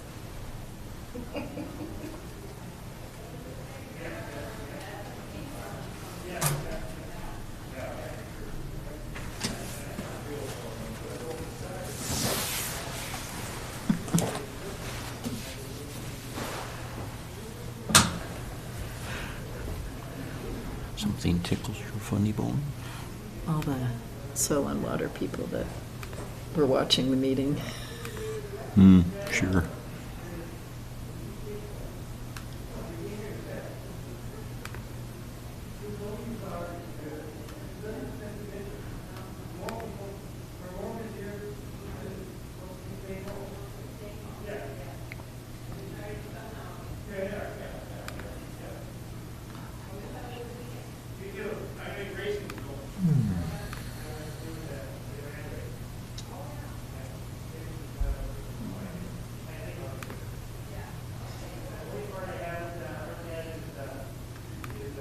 FAA committee.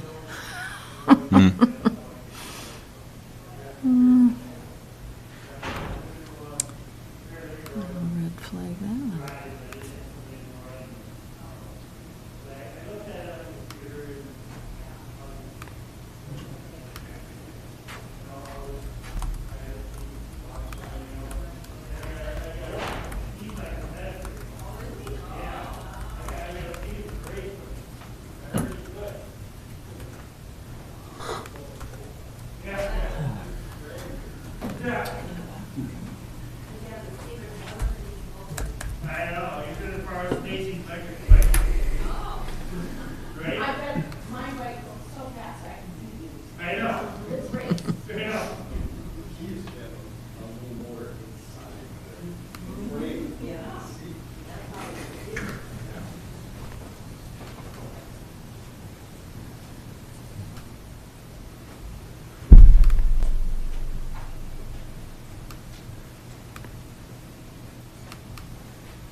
I'm not sure this next presentation has any legal Yeah, implications. I think we will probably go ahead and begin.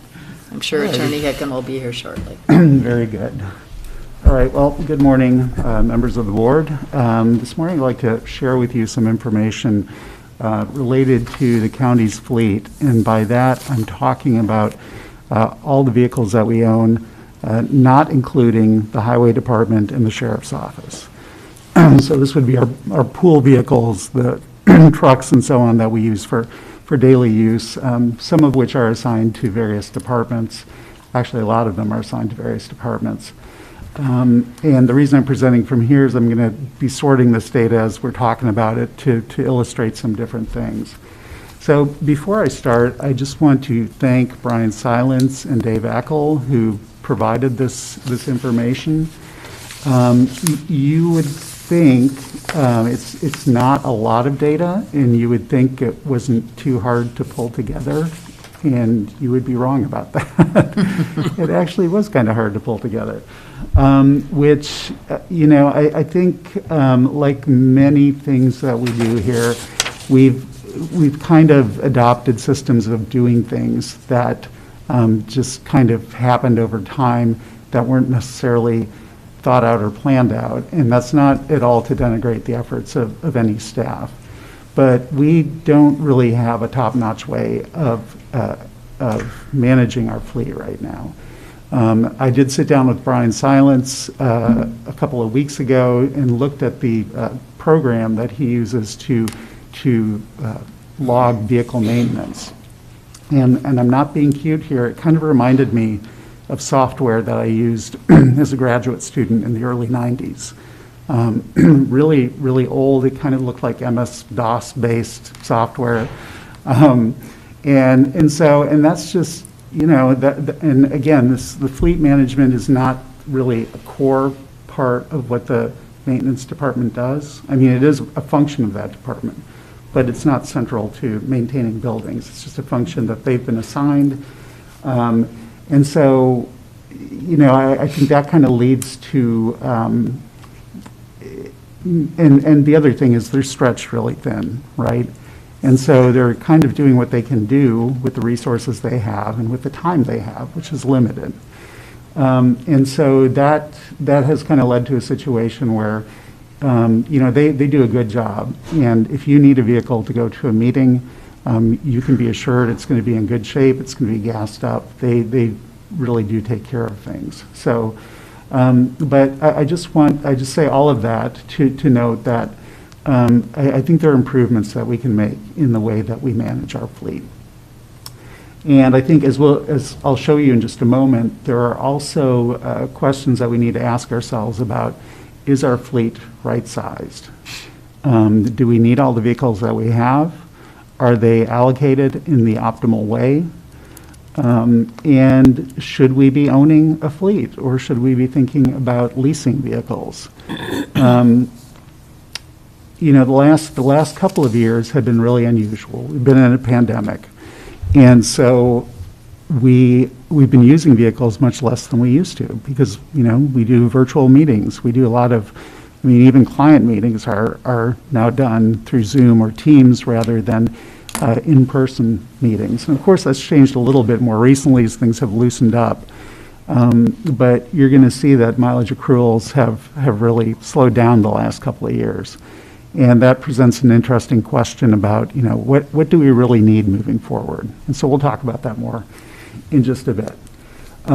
What I wanted to start with are just looking at odometer readings of our current vehicles. You can see we have 17 vehicles in our fleet. And I have sorted this table by year. And so the first thing you'll notice is that our newest vehicles were made in 2017. So they're already 5 years old. You'll also notice that by the number of vehicles that we have that are 10 years old or newer is 7. We have 10 vehicles that are older than 10 years old. The other thing that you'll notice is that the composition of the fleet really leans toward trucks and all-wheel and four-wheel drive vehicles. So a lot of pickups.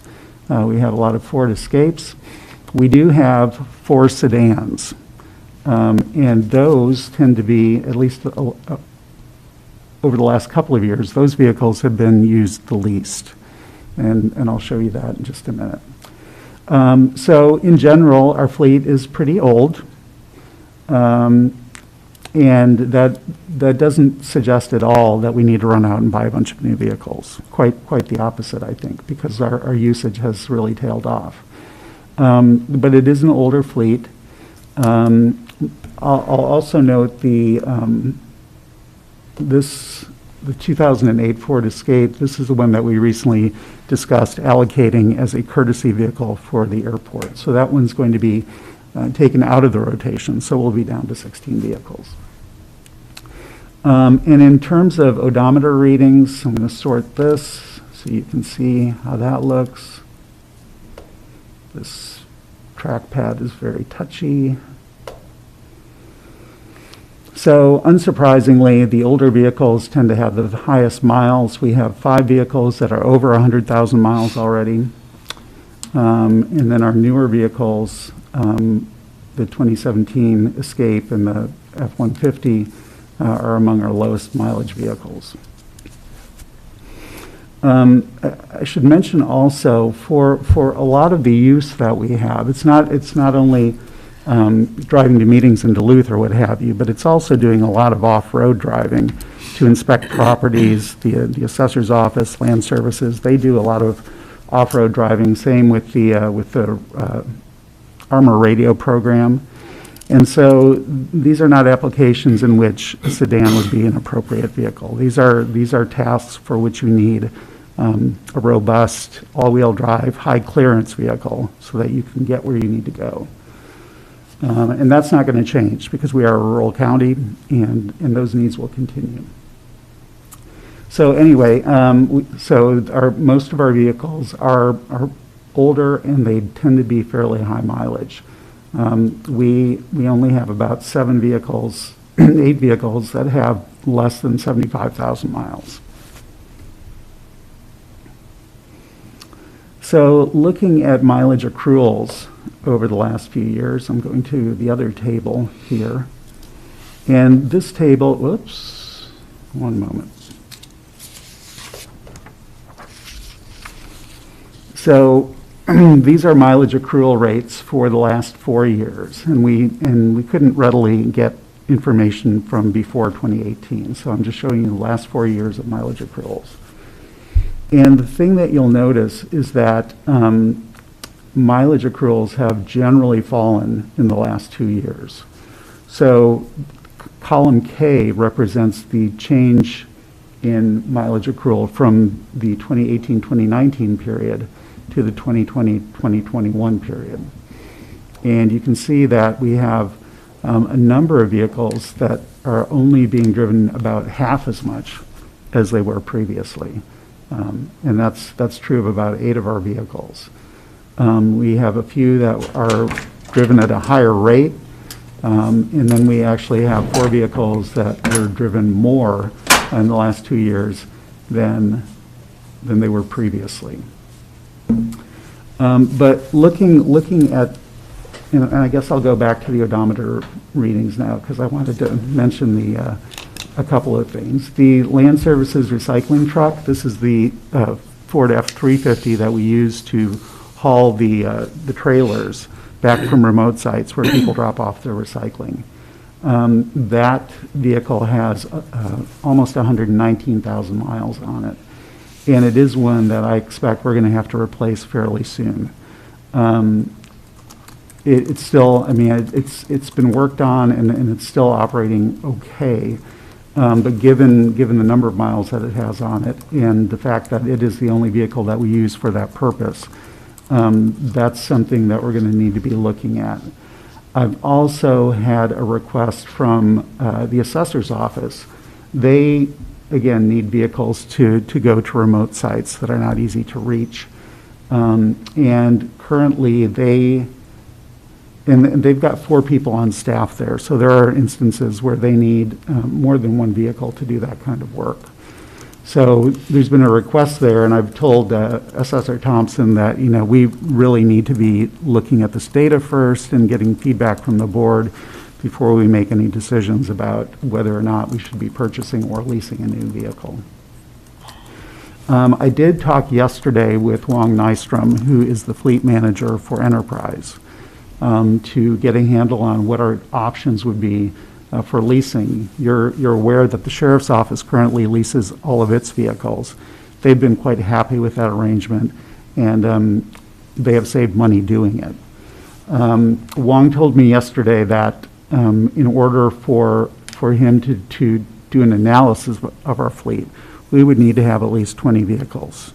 That's kind of their threshold. Now, but he suggested that, you know, if we provided some of the information about the highway department vehicles, they've got a number of pickup trucks, we could meet that 20 vehicle threshold. And that would enable him to do an analysis. And if we were interested in leasing, the commitment up front would be we'd only need to lease 4 vehicles, and there would not be a commitment beyond that to lease more. And so that's something that I am going to get with Robbie and get some information about vehicles of his that could be included in this pool and share that with Enterprise so that they can provide us some estimates of what it would look like to lease. Wong also mentioned yesterday that the majority of counties in Minnesota now are working with Enterprise to lease vehicles. So there appears to be a savings in doing so, but I'm not sure. You know, until we look at the numbers, we really won't know how that looks for us. We've got a small fleet, and so there's not going to be, I don't anticipate any big savings, but there could be some smaller savings, so that's definitely worth looking at. So long story short, I'm not planning to buy any new vehicles anytime soon.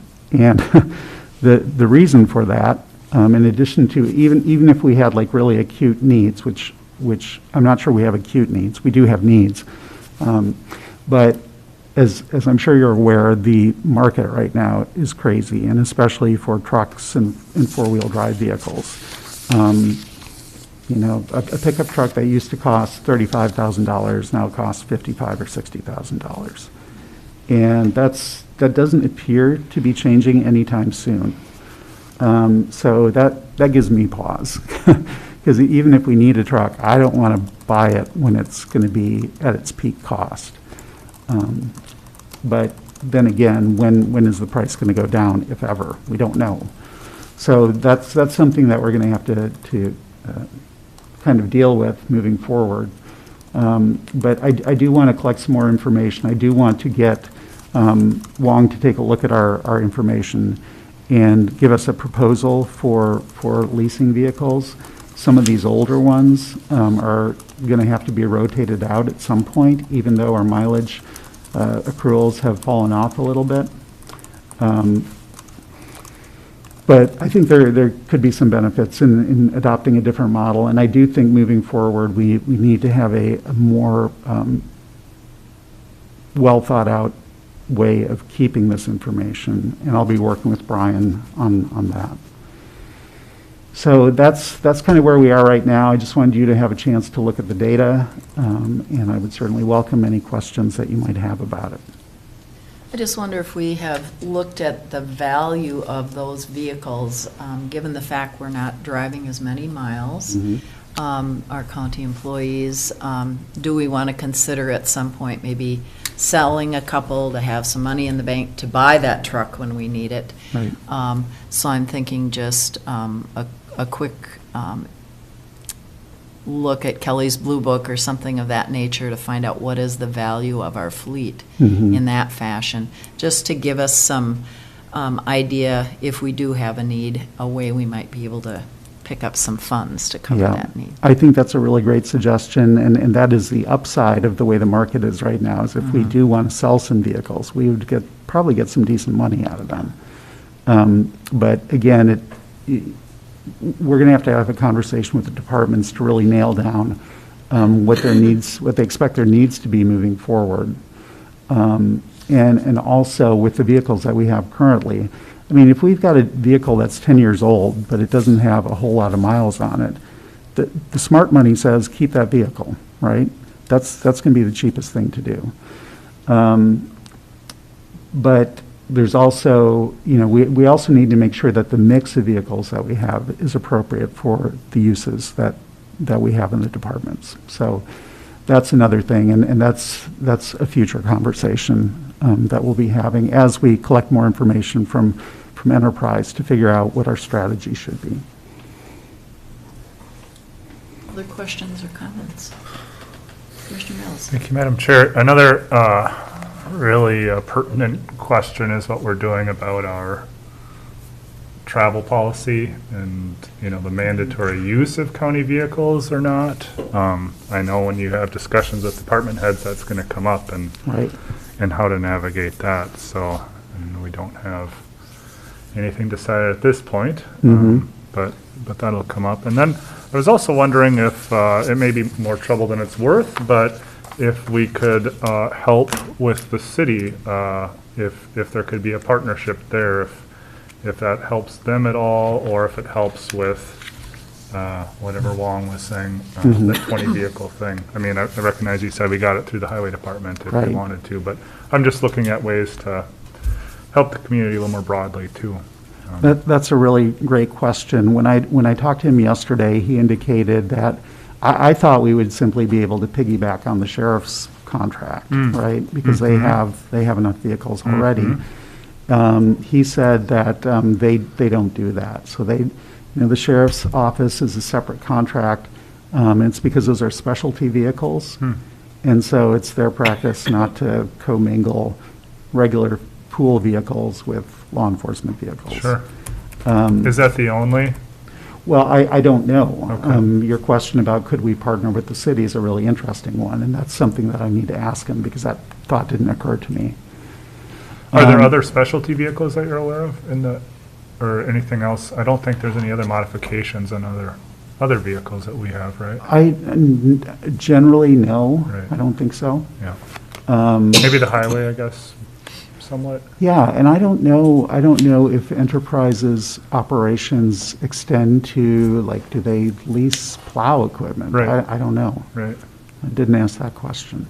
Yeah, and just thinking through things, the city, the PUC vehicles, some of those are certainly specialty. So Right. that may be more trouble than it's worth, but I think it's worth asking or looking into. Yeah, and to your point about the travel policy, that's also a really great thought. You know, a lot of times when staff are traveling to Duluth or the cities for a conference or a training, they take their own vehicles, and they do so because they want to tack on some personal business, which I totally get. And so, you know, I would be reluctant to have a policy that is too prescriptive, right? Because you want to enable that kind of thing. It's helpful to staff. But at the same time, you also want to maximize the use of the fleet, right? And so how you strike that balance, I think that's a conversation we need to have.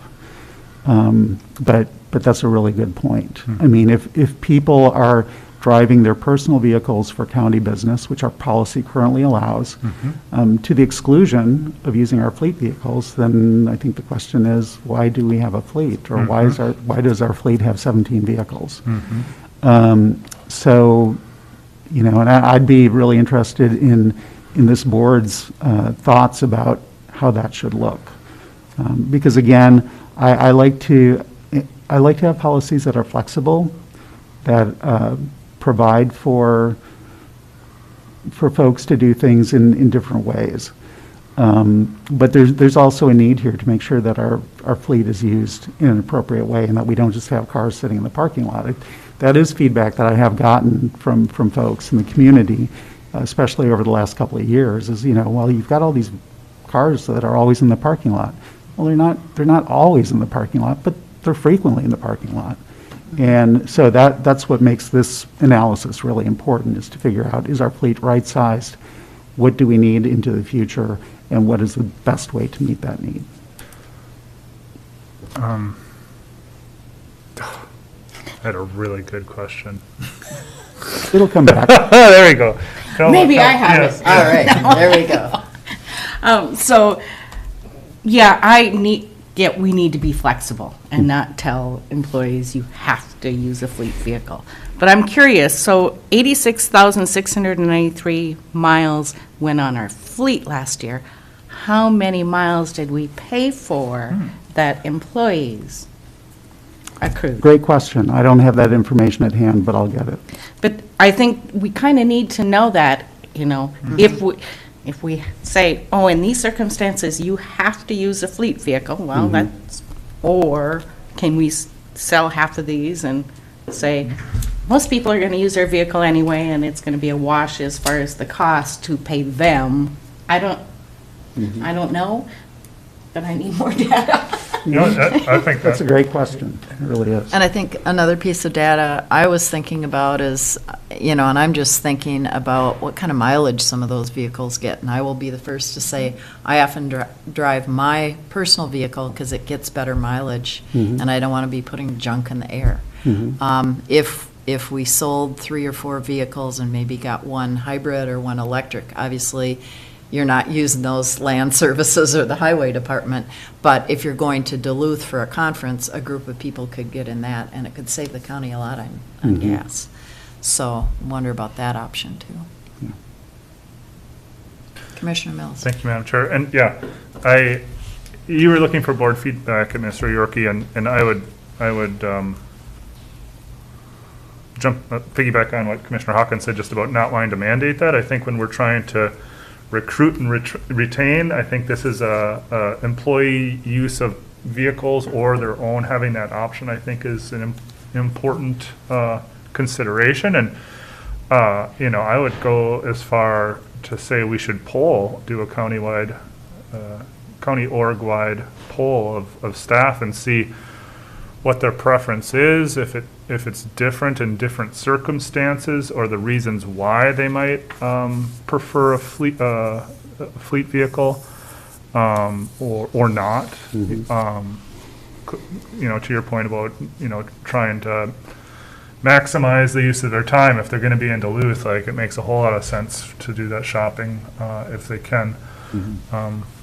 But my really good question that I couldn't remember was just how easy would it be for us to add or drop a vehicle from the leasing? Is that an annual thing? Is that, can we just, or is it a? Well, I mean, there would be a lease term that would be negotiated. It could be 3 years, it could be 4 years. It would be a 4-vehicle minimum. Yep, with each lease? I'm sorry? With each lease. So you'd have a 4-vehicle minimum with, like, say, a 3-year lease term. Correct.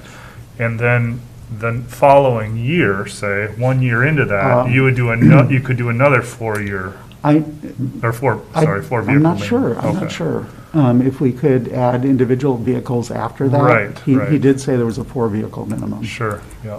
But I'm not sure if that meant that subsequently we'd need to lease another 4 vehicles. Right. If we wanted to start a new lease. Right, So- right.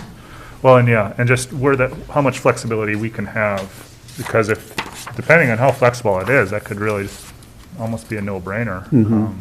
With adding or taking away, based on our organization's needs, so. And this will be, I think, the 3rd time I've got to hear Wong present if we bring him in here, so it'll be good. 3rd time's a charm. Yeah, there we go.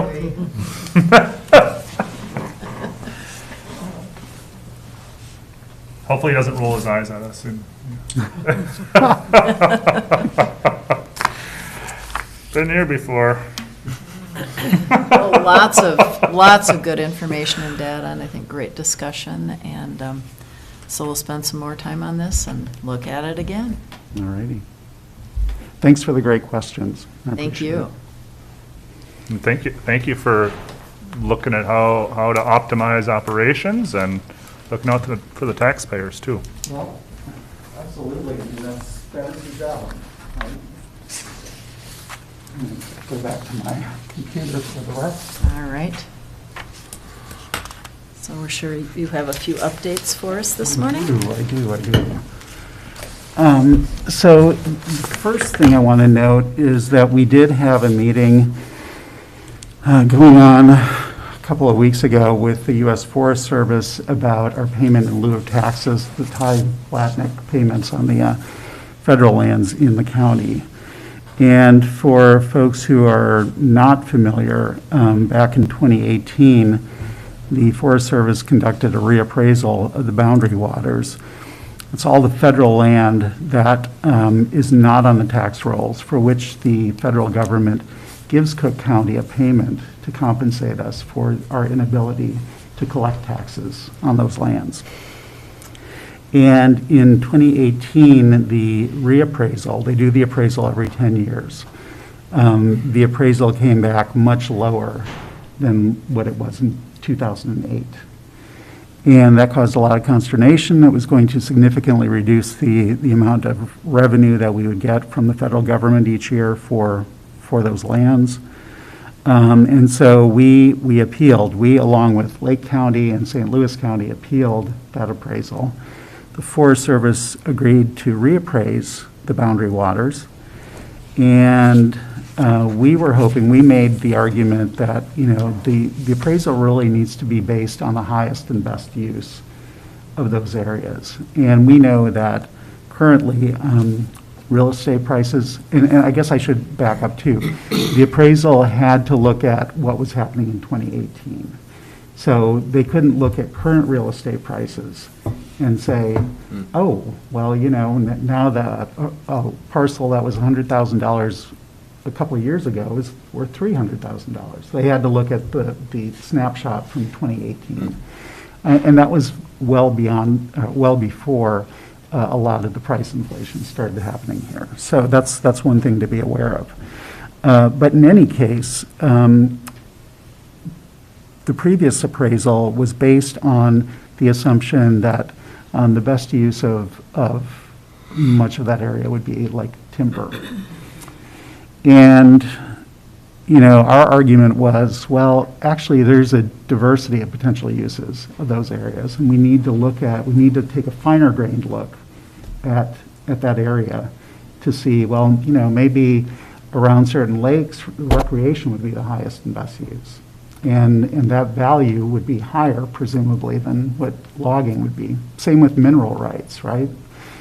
And so our argument was, let's look at a diversity of uses based on the specific locations that we're talking about, and let's come up with a value that reflects that diversity of uses.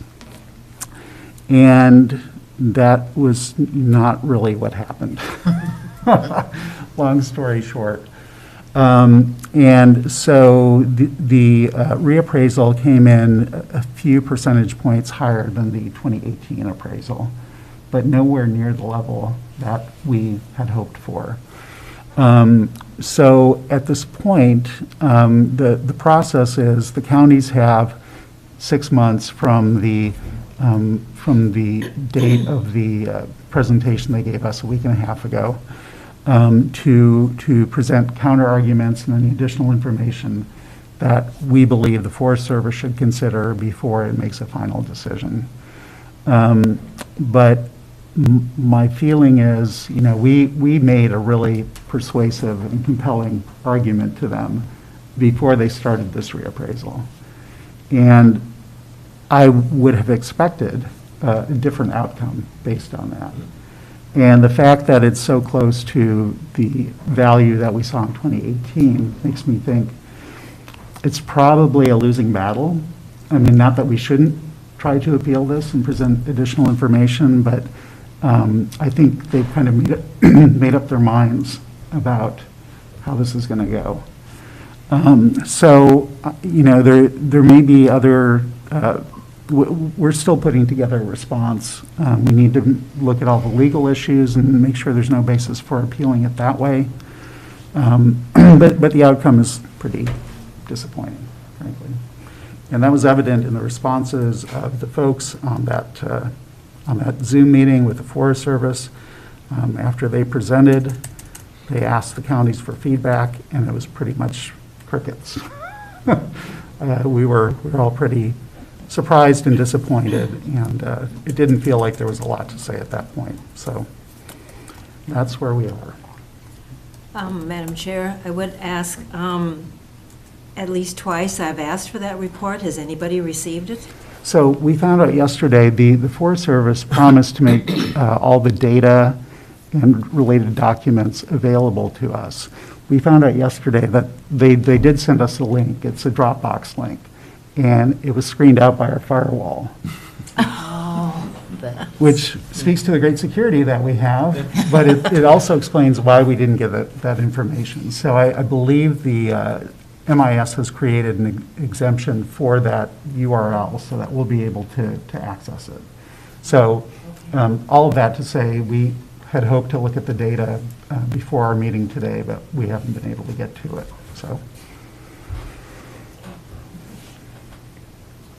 Madam Chair. I appreciate that your perception is that they've kind of made up their minds, but I think it's our job to change their minds. And I don't know how far we can go with this, if it, what's beyond an appeal? Mm-hmm. And the fact that we can appeal again, I think is, well, great, also, of course, annoying and frustrating, but very important, because I really believe if we lean on the data, that I'm so curious what their argument is.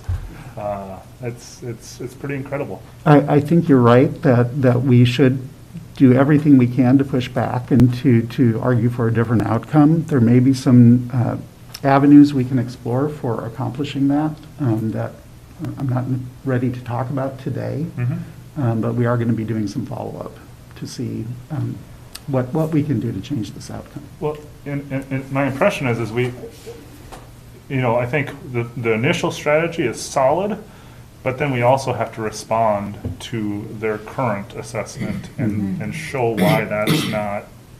Right. Or maybe I don't know what I'm talking about, and they do, but we need to better understand where the discrepancy is, how it differs so greatly from 2008 to 2018. So thank you for your work on that, and yeah. We'll look forward to accessing that information and digging through it. Yep. I'm sure Assessor Thompson is well, once he can breathe again. He's been tracking this very closely and has really provided a lot of sound feedback and a lot of great arguments in favor of our position. Yeah, it'd be really good to hear what the definition of highest and best use is. Mhm. We know what it's used, we think of it commonly, but Mhm. And were they talking about timber prices in 2018 or timber, no? Well, that's just it. I mean, so much has changed Right. since 2018 Yeah. that, I don't know, it's hard to say how that might have affected the outcome. But again, there's a process that's ongoing, and we need to keep working to see if we can persuade the Forest Service that they need to take another look at this. So, are there any other questions about PILT before we move on? Just so both myself and the public can better understand where this money comes from, it's not actually the Forest Service paying the money. It's the Department of Interior, is that right? Do we know? I'm going to toss that to Brady.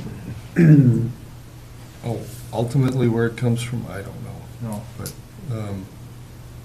I think that's where we receive our payment, Department of Interior. I'm just, part of helpful understanding, I think, is the larger system and just where the Forest Service fits into that and just how those interworking, how that all works together. And I'm thinking about motivations or strategy or, you said you kind of got the impression they've made up their mind, or are they just buying time for some reason, or, it's really curious to me. But maybe that's getting too big picture that we don't need to go there. I couldn't even begin to answer that question. That's okay. I just don't know. I'm just thinking out loud. And I'm just curious, who are the decision makers who actually decided this? So they hired an appraiser to do the bulk of the work, and then they have their own internal team of appraisers who reviews that. But I don't know. There were a number of people on this meeting. Some who were just kind of like, administrative folks, others who were actual technicians and appraisers and so on. But a lot of folks were involved in it. Well, we'll stay tuned. All right. If there are no other questions on Ty Blatnick. Sorry, Madam Chair, another one popped into my head. Of course, this news requires us to kind of think about how we're going to budget. For sure. And so, knowing that there's another appeal, is it a safe or poor assumption to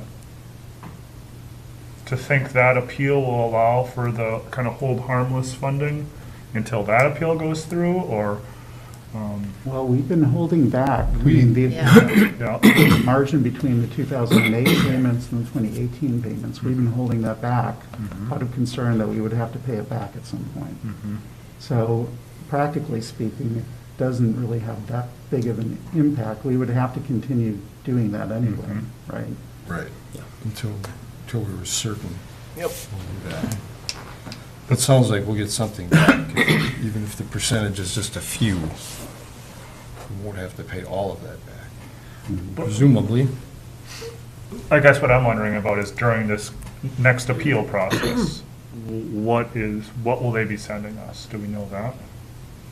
Well, it's not really, it's just a window for us to provide a response. Okay. I don't think they're going to be sending us anything else. And they won't be charging us interest on what we have. Yeah. Okay, Yeah. I'll turn my brain off now. I have to say, I mean, I was really surprised. I really thought we had made a solid argument for why they should have taken a substantially different approach to doing this appraisal, and that appears to have fallen on deaf ears. So, any other questions on Ty Blatnick? All right, if not, we'll move on. A couple other things. Wanted to mention that, and this doesn't affect the county levy in terms of the overall levy, but as you're aware,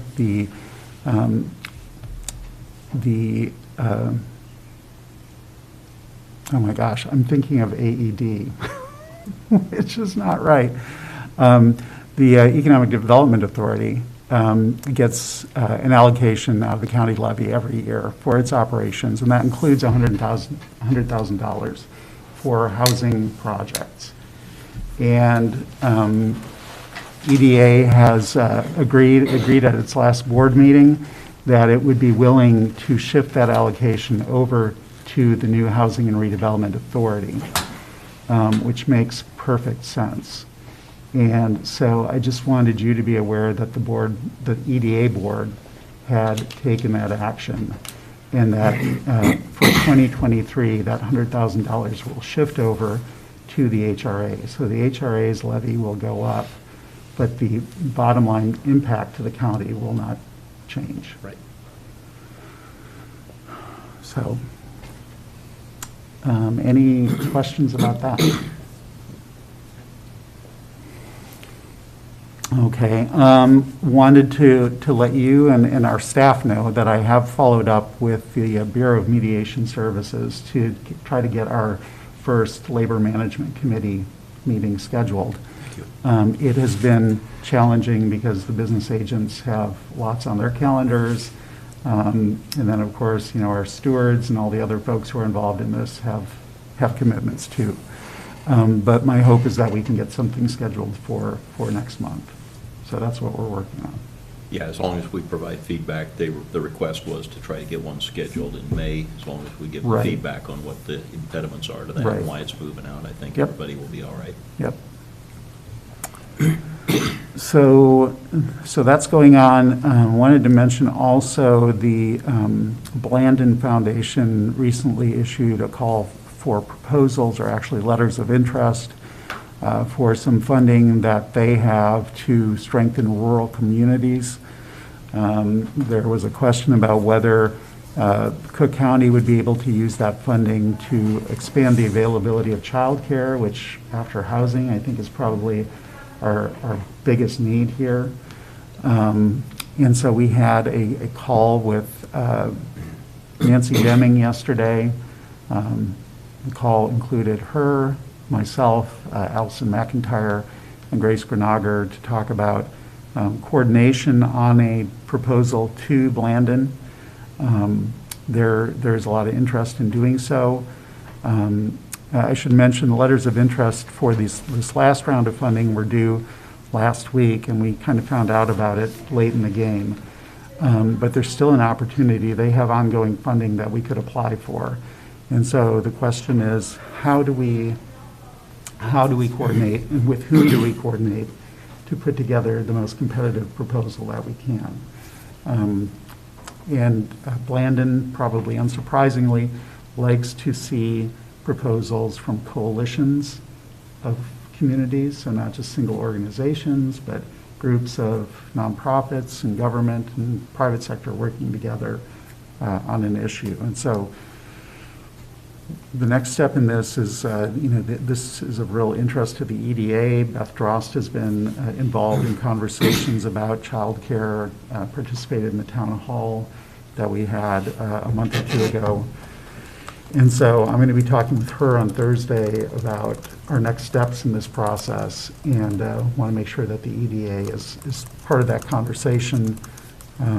Also ISD 166, and there may be other groups in the community who would be partners in putting together a proposal. So that's what we're working on there. And want to thank Commissioner Mills for bringing that opportunity forward. And, I'm confident that working together, we can put together a really strong proposal and get some funding to address our childcare needs. That is most of what I was going to report. Ongoing, of course, we were still working with David Drown Associates on the classification and compensation study. Have had a couple of meetings with our internal steering committee. Those conversations are going along really well. Our last project was we collected input from all the committee members about the factors they felt were most important in selecting comps.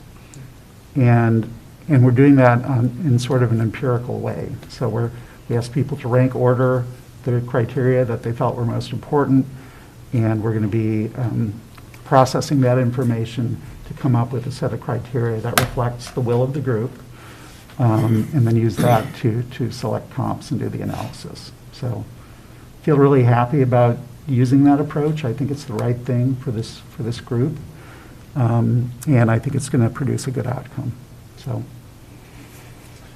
Yep. Commissioner Mills. Thank you, Madam Chair. One thing I'd like to add just with that is that Tessia was willing to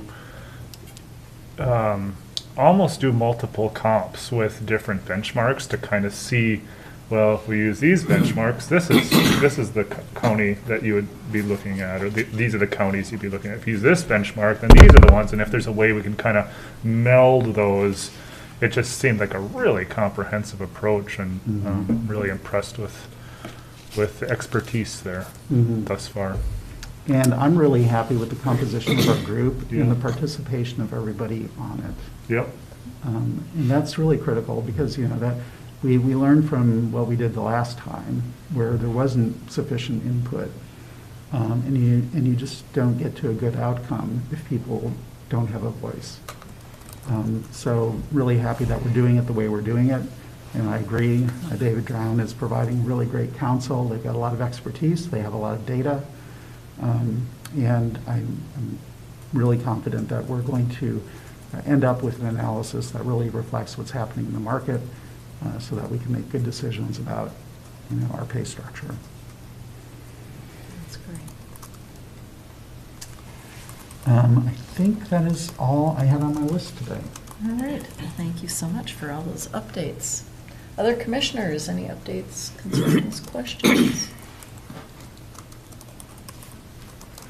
Commissioner Storley. Thank you. I don't have an update on the legislative session because we'll have to wait and see what they did. But fingers crossed for a few things for Cook County. One would be, the expansion of the Gieseke Trail, so on and so forth. But they did pass. No longer will anybody over 65 have to pay Social Security tax. So that's one good thing for the older people. Second of all, on June 14th, our next board meeting, we will be gathering for a ribbon cutting for the new Gieseke Trail out here.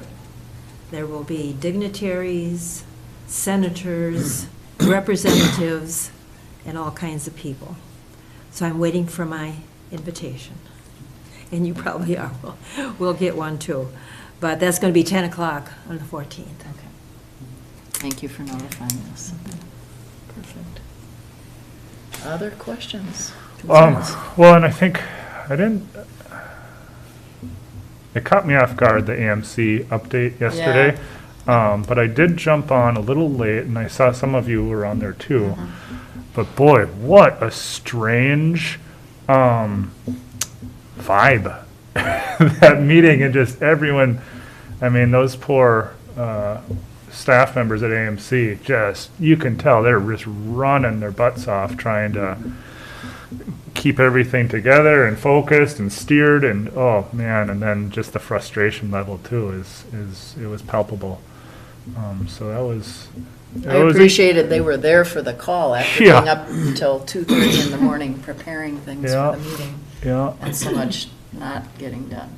Yeah, and it was. Yeah, it showed the dysfunction at our state level, I thought. that they couldn't figure out how to get their work done. Yeah. Well, I'm a procrastinator, Very so I can, disappointing yeah. that those bills got left there. I just don't, it makes me angry to think that some of that stuff just didn't get done. Yeah. Well, my take is, yes, the governor said there will be no special session. Well, I think the take is that there will be a special session, but maybe I'm just hopeful there. There's being discussion. They did Yeah. poll all of us in the meeting, and between 80 and 90% wanted Yeah. to have a special session to get things done. So Yeah. we'll see where that goes. Yeah. We'll see where that goes. It's the ultimate politics there, huh? But it was a very unique call, I thought. Just hadn't experienced that tenor before. So that was, yeah, that was enlightening. I'd just like to remind people here that on Monday, Memorial Day, we have a ceremony on our courthouse lawn at 11 o'clock that is being put on by the American Legion Post 413. And then following that, for veterans and their spouses, there'll be a luncheon at the Birch Terrace, compliments of the American Legion Auxiliary. So just a reminder for Monday next week. Other items? Well, if not, we have next week coming up our AMC District 1 meeting in Duluth, and then Arrowhead Regional Corrections here on June 17th, our Board of Appeals and Equalization, June 23rd. And we have our sales tax report, which look good. And any other items for the good of the order? If not, I'd accept a motion to adjourn. I'll make the motion. Thank you, Commissioner Swallison. Is there support? Support. Thank you, Commissioner Hawkins. We have a motion and support. Any further discussion? All in favor? Aye. Aye. Thank you very much. Have a great day.